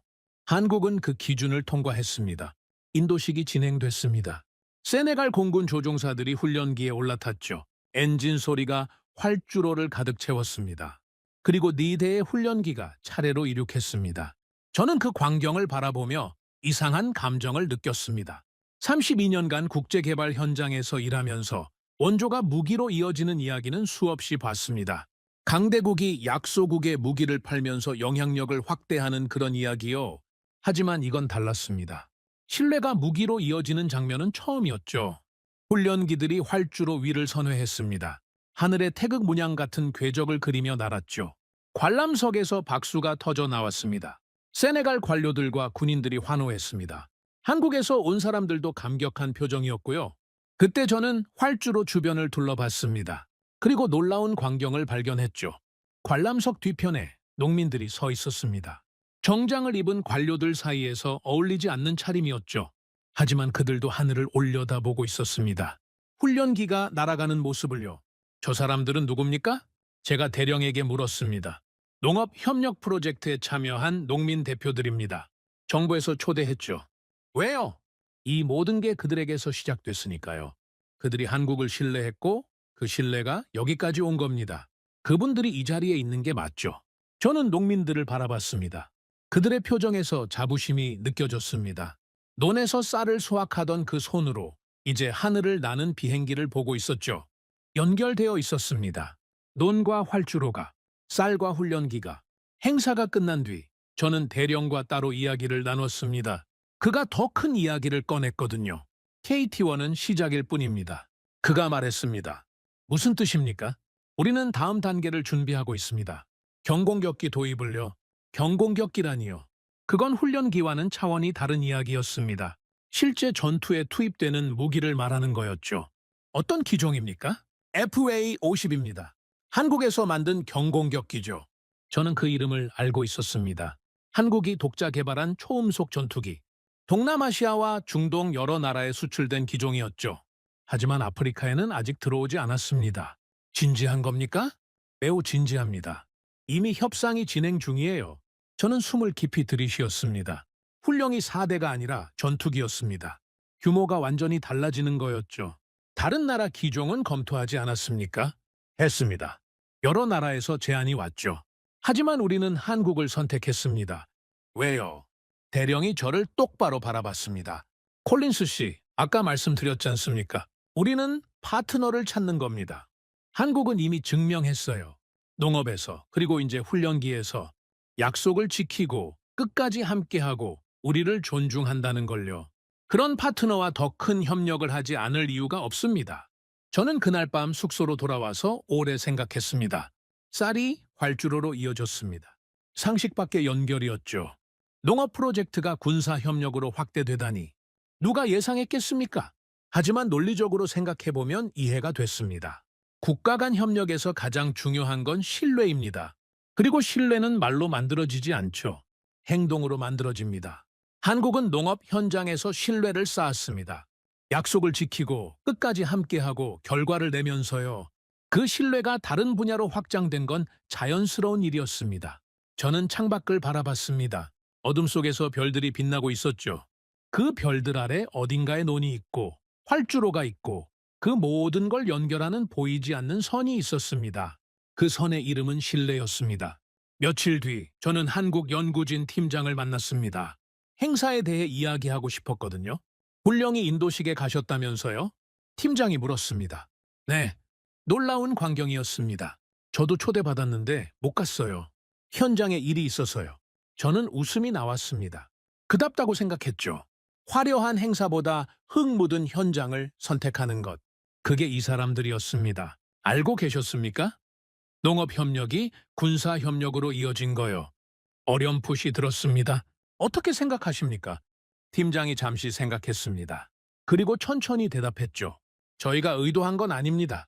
저희는 그냥 농사만 지었어요. 하지만 신뢰라는 게 그런 거 아닙니까? 한 분야에서 쌓이면 다른 분야로 퍼지는 거죠. 그렇게 단순한 겁니까? 단순하지 않습니다. 시간이 오래 걸리죠. 하지만 원리는 단순해요. 약속을 지키고 끝까지 함께하고 결과를 내면 신뢰가 생깁니다. 그 신뢰가 쌓이면 관계가 확장되고요. 저는 그 말을 곱씹었습니다. 단순하지만 어려운 원리였죠. 누구나 알지만 실천하는 사람은 드문. 팀장님은 처음부터 이걸 예상하셨습니까? 농업이 이렇게까지 커질 거라고요? 아니요. 전혀 예상 못했습니다. 저희는 그냥 쌀 품종 개발만 생각했어요. 군사 협력 같은 건 상상도 못했죠. 그런데 어떻게 이렇게 됐을까요? 팀장이 웃었습니다. 겸손한 미소였죠. 저희가 잘해서가 아닙니다. 세네갈 사람들이 저희를 믿어줬기 때문이에요. 저희는 그 믿음에 보답하려고 노력했을 뿐입니다. 믿음에 보답하려고 노력했을 뿐. 그 말이 가슴에 남았습니다. 거창한 전략이나 계획이 아니었습니다. 그저 신뢰를 지키려는 노력이 이 모든 결과를 만든 거였죠. 저는 그날 밤 새로운 보고서를 쓰기 시작했습니다. 농업 보고서가 아니라 더 큰 그림을 담은 보고서를요. 한국 세네갈 협력 모델은 농업을 넘어 확장되고 있다. 신뢰 기반의 협력이 어떻게 국가 간 관계 전체를 변화시킬 수 있는지 이 사례가 보여주고 있다. 저는 그 문장을 쓰면서 생각했습니다. 한국은 돈으로 관계를 사지 않았습니다. 정치적 압력으로 계약을 따내지도 않았죠. 그들은 현장에서 신뢰를 쌓았습니다. 그리고 그 신뢰가 스스로 확장됐습니다. 그들은 원조라는 단어를 쓰지 않았습니다. 대신 신뢰라고 말했죠. 그 차이가 모든 걸 바꿨습니다. 활주로에서 훈련기가 날아오르던 장면이 떠올랐습니다. 그리고 그 옆에서 하늘을 올려다보던 농민들의 얼굴도요. 논에서 시작된 이야기가 하늘까지 닿은 거였습니다. 국가가 지갑을 여는 순간은 필요 때문이 아닙니다. 확신 때문이죠.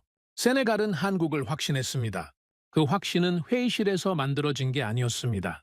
논에서, 흙 속에서, 땀 흘리며 함께 일한 시간 속에서 만들어진 거였죠. 그날 이후 한국은 도와주는 나라가 아니라 선택되는 나라가 됐습니다. 그 차이는 하늘과 땅만큼 컸습니다. 저는 오랫동안 가난한 나라의 실패를 기록해온 사람이었습니다. 32년간 아프리카 전역을 돌아다니며 수많은 보고서를 썼습니다. 대부분은 실패에 관한 것이었죠. 원조가 어떻게 낭비됐는지, 프로젝트가 왜 무너졌는지, 희망이 어떻게 사라졌는지 그런 이야기들을 기록하는 게 제 일이었습니다. 저는 그 일에 능숙했고 어느 순간부터는 그게 당연하다고 생각했죠. 아프리카는 변하지 않는다. 그게 제 결론이었습니다. 하지만 세네갈에서 저는 처음으로 다른 이야기를 쓰게 됐습니다. 한국 연구진이 떠난 건 제가 세네갈을 방문한 지 5년째 되던 해였습니다. 그들의 공식 임기가 끝난 거였죠. 하지만 떠나는 방식도 그들다웠습니다. 화려한 송별식도 없었고 언론 인터뷰도 없었습니다. 그저 조용히 짐을 싸고 마지막으로 논을 둘러보고 농민들과 악수를 나눈 뒤 떠났죠. 저는 그들의 마지막 날 현장에 있었습니다. 팀장이 마을 이장과 이야기를 나누고 있었습니다. 두 사람 다 말수가 적었죠. 긴 대화가 필요 없었던 것 같습니다. 함께 보낸 시간이 모든 걸 말해주고 있었으니까요. 고맙습니다. 이장이 말했습니다. 짧은 한마디였지만 그 안에 많은 것이 담겨 있었죠. 저희가 고맙습니다. 믿어주셔서요. 팀장이 대답했습니다. 그리고 두 사람은 악수를 나눴습니다. 흙 묻은 손과 흙 묻은 손이 마주쳤죠. 저는 그 장면을 바라보며 이상한 감정을 느꼈습니다. 32년간 수많은 프로젝트의 시작과 끝을 봐왔지만 이런 이별은 처음이었습니다. 보통은 프로젝트가 끝나면 서로 얼굴을 돌립니다. 성과가 없으면 실망하고 성과가 있어도 공로 다툼을 하죠. 하지만 여기에는 그런 게 없었습니다. 그저 감사와 존중만 있었죠. 한국 연구진이 떠난 뒤에도 이슬이 품종은 계속 퍼져나갔습니다. 그게 가장 놀라운 점이었죠. 보통은 외부 전문가가 떠나면 프로젝트도 함께 사라집니다. 유지할 사람이 없으니까요. 하지만 이슬이는 달랐습니다. 세네갈 연구원들이 기술을 완전히 흡수했고 농민들이 스스로 품종을 재배하고 확산시켰습니다. 한국이 없어도 한국이 남긴 것은 계속 자라고 있었죠. 쌀 자급률 통계가 발표된 건 그로부터 1년 뒤였습니다. 세네갈의 쌀 자급률이 사상 최고치를 기록했습니다. 농업부 장관이 기자회견에서 발표했습니다. 10년 전과 비교하면 2배 이상 증가한 수치입니다. 수입 의존도가 크게 낮아졌고 외화 유출도 줄었습니다. 저는 그 발표를 들으며 숫자들을 머릿속으로 계산했습니다. 쌀 수입이 줄었다는 건 매년 수억 달러가 국내에 남는다는 뜻이었죠. 그 돈은 다른 곳에 쓸 수 있었습니다. 교육, 의료, 인프라. 한 분야의 변화가 국가 전체에 파급 효과를 일으키고 있었습니다. 하지만 숫자보다 더 중요한 변화가 있었습니다. 사람들의 인식이 바뀌고 있었죠. 다가나 마을을 다시 방문했을 때 저는 예전과 다른 분위기를 느꼈습니다. 농민들의 표정이 달라져 있었죠. 처음 왔을 때 봤던 그 체념한 눈빛이 사라졌습니다. 대신 자신감이 보였습니다. 요즘 어떻습니까? 제가 한 농민에게 물었습니다. 50대 남자였는데 5년 전에도 만났던 사람이었죠. 그때는 한국 프로젝트에 반대했던 사람이었습니다. 좋습니다. 아주 좋아요. 그가 웃으며 대답했습니다. 예전에는 수학철이 두려웠습니다. 아무리 열심히 해도 남는 게 없었거든요. 그런데 지금은 다릅니다. 계획을 세울 수 있어요. 내년에 뭘 할지, 아이들 교육은 어떻게 시킬지. 예전에는 상상도 못했던 일입니다. 계획을 세울 수 있다. 그 말이 가슴에 박혔습니다. 빈곤의 가장 잔인한 점은 미래를 빼앗는다는 거죠. 내일 뭘 먹을지 모르는 사람은 1년 뒤를 계획할 수 없습니다. 그냥 하루하루 살아남는 거죠. 하지만 이 농민은 이제 미래를 계획하고 있었습니다. 그건 삶의 질이 바뀌었다는 뜻이었죠. 더 인상적인 건 젊은 세대의 변화였습니다. 예전에는 농촌 청년들이 도시로 떠났습니다. 농사로는 미래가 없다고 생각했으니까요. 하지만 이제는 돌아오는 청년들이 생겼습니다. 왜 돌아오셨습니까? 제가 한 청년에게 물었습니다. 20대 후반쯤 되어 보이는 남자였죠. 도시에서 일하다가 고향으로 돌아왔다고 했습니다. 가능성이 보여서요. 그가 대답했습니다. 예전에는 농사가 부끄러웠습니다. 가난하고 힘들고 미래가 없는 일이라고 생각했죠. 하지만 이슬이를 보고 생각이 바뀌었습니다. 제대로 하면 돈도 되고 보람도 있는 일이더군요. 그 청년은 이제 자기 논을 운영하고 있었습니다. 이슬이 품종을 재배하면서 연간 소득이 3배로 늘었다고 했죠. 그리고 그는 다른 청년들에게도 돌아오라고 권유하고 있었습니다. 우리가 스스로 할 수 있다는 걸 알았습니다. 그가 말했습니다. 예전에는 외국 사람들이 와서 도와줘야 뭐가 된다고 생각했어요. 하지만 이제는 알아요. 우리가 주인이라는 걸요. 한국 사람들이 가르쳐 준 게 그거예요. 기술이 아니라 자신감이요. 기술이 아니라 자신감. 저는 그 말을 오래 기억했습니다. 한국이 남긴 건 종자가 아니었습니다. 우리가 할 수 있다는 믿음이었죠. 그게 기술보다 더 중요한 유산이었습니다. 외부 시선도 변하고 있었습니다. 국제개발기관들이 세네갈 사례에 주목하기 시작했죠. 한때 한국 프로젝트를 의심하고 견제했던 사람들이 이제는 배우려고 왔습니다. 어떻게 이런 성과를 냈습니까? 한 유럽 기관 관계자가 저에게 물었습니다. 비결이 뭡니까? 저는 잠시 생각했습니다. 그리고 솔직하게 대답했죠. 접근 방식이 달랐습니다. 한국은 도와주러 온 게 아니었어요. 함께 일하러 온 거였죠. 가르치는 대신 같이 배웠고 주는 대신 같이 만들었습니다. 그래서 세네갈 사람들이 이걸 자기 것으로 받아들일 수 있었던 겁니다. 그 관계자는 고개를 끄덕였습니다. 하지만 저는 그가 진정으로 이해했는지 확신할 수 없었죠. 말로 설명하기는 쉽지만 실천하기는 어려운 것이니까요. 늦게 온 사람들은 기술을 찾습니다. 하지만 한국은 태도를 남겼죠. 그 차이를 이해하는 사람은 많지 않았습니다. 저는 마지막 보고서를 쓰기로 결심했습니다. 32년간의 경력을 정리하는 보고서였죠. 하지만 이번에는 달랐습니다. 실패를 기록하는 게 아니라 성공을 증언하는 보고서였습니다. 저는 오래 고민했습니다. 어떻게 써야 할지. 그리고 마침내 첫 문장을 적었죠. 나는 32년간 가난한 나라를 평가해온 사람이었다. 그리고 세네갈에서 처음으로 도움을 주는 나라가 아니라 신뢰를 남기는 나라를 보았다. 그 나라가 한국이었다. 보고서를 쓰면서 저는 제 자신의 변화도 돌아봤습니다. 처음 세네갈에 왔을 때 저는 냉소적인 전문가였습니다. 모든 것을 의심했고 실패를 예상했죠. 한국 프로젝트도 마찬가지였습니다. 80% 이상 실패할 거라고 썼죠. 하지만 5년이 지난 지금 저는 완전히 다른 사람이 됐습니다. 변화를 목격했고 희망을 봤습니다. 그리고 제가 틀렸다는 걸 인정했죠. 저는 보고서 마지막에 이렇게 썼습니다. 나는 이제 중립이 아니다. 사실의 편이다. 내가 본 것을 기록하고 내가 경험한 것을 증언한다. 한국 세네갈 협력은 국제 개발의 새로운 모델을 제시했다. 이것은 예외가 아니라 가능성이다. 다른 곳에서도 할 수 있다. 다만 태도가 필요하다. 도와주려는 태도가 아니라 함께 하려는 태도가. 보고서를 제출한 날, 저는 마지막으로 다가나 마을을 방문했습니다. 논에는 이슬이벼가 자라고 있었습니다. 바람에 흔들리는 초록색 물결이 끝없이 펼쳐져 있었죠. 5년 전 처음 왔을 때 봤던 갈라진 논바닥이 떠올랐습니다. 그때는 희망이 없어 보였죠. 하지만 지금은 완전히 달랐습니다. 마을 이장이 저를 맞았습니다. 그 역시 5년 전과 달라져 있었죠. 등이 굽어 있던 게 조금 펴진 것 같았습니다. 아니, 아마 실제로 펴진 건 아닐 겁니다. 하지만 어딘가 당당해 보였죠. 또 오셨군요. 그가 말했습니다. 5년 전과 같은 말이었지만 톤이 완전히 달랐습니다. 그때는 체념 섞인 확인이었는데 지금은 환영이었죠. 마지막 방문입니다. 저도 이제 떠납니다. 제가 말했습니다. 이장이 고개를 끄덕였습니다. 그리고 논을 바라보며 말했죠. 저 논을 보십시오. 5년 전에는 죽어가고 있었습니다. 그런데 지금은 살아있어요. 사람들도 마찬가지입니다. 예전에는 희망이 없었는데 지금은 있습니다. 저는 조용히 들었습니다. 한국 사람들이 뭘 줬는지 아십니까? 이장이 물었습니다. 쌀 품종 아닙니까? 아닙니다.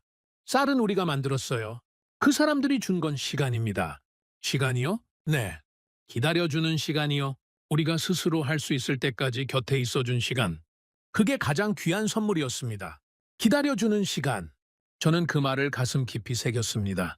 한국은 쌀을 주지 않았습니다. 쌀을 만들 수 있는 시간을 줬죠. 그리고 그 시간이 신뢰가 됐습니다. 신뢰가 쌓여서 논에서 활주로까지 이어졌고요. 저는 마을을 떠나기 전에 마지막으로 논을 둘러봤습니다. 저 멀리 하늘에서 비행기 소리가 들렸습니다. 아마 공군훈련기였겠죠. 논과 활주로가 한 프레임 안에 들어왔습니다. 식량과 안보가, 자립과 신뢰가 연결되는 순간이었죠. 나는 이제 보고서를 쓰지 않습니다. 증언을 남깁니다.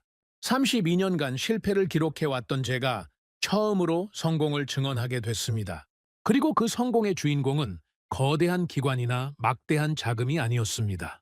흙 묻은 신발을 신고 논에 들어간 사람들이었죠. 약속을 지키고 끝까지 함께하고 결과를 낼 때까지 떠나지 않은 사람들이었습니다. 원조는 종종 굴욕을 남깁니다. 받는 쪽은 약자가 되고 주는 쪽은 강자가 되죠. 그런 관계에서는 진정한 변화가 일어나지 않습니다. 하지만 한국은 달랐습니다. 한국은 굴욕 대신 자존을 남겼습니다. 의존 대신 자립을 심었죠. 세네갈 사람들은 더 이상 도움을 기다리지 않습니다. 계획을 세우고 실행하고 스스로의 미래를 만들어가고 있죠. 그게 진정한 성공입니다.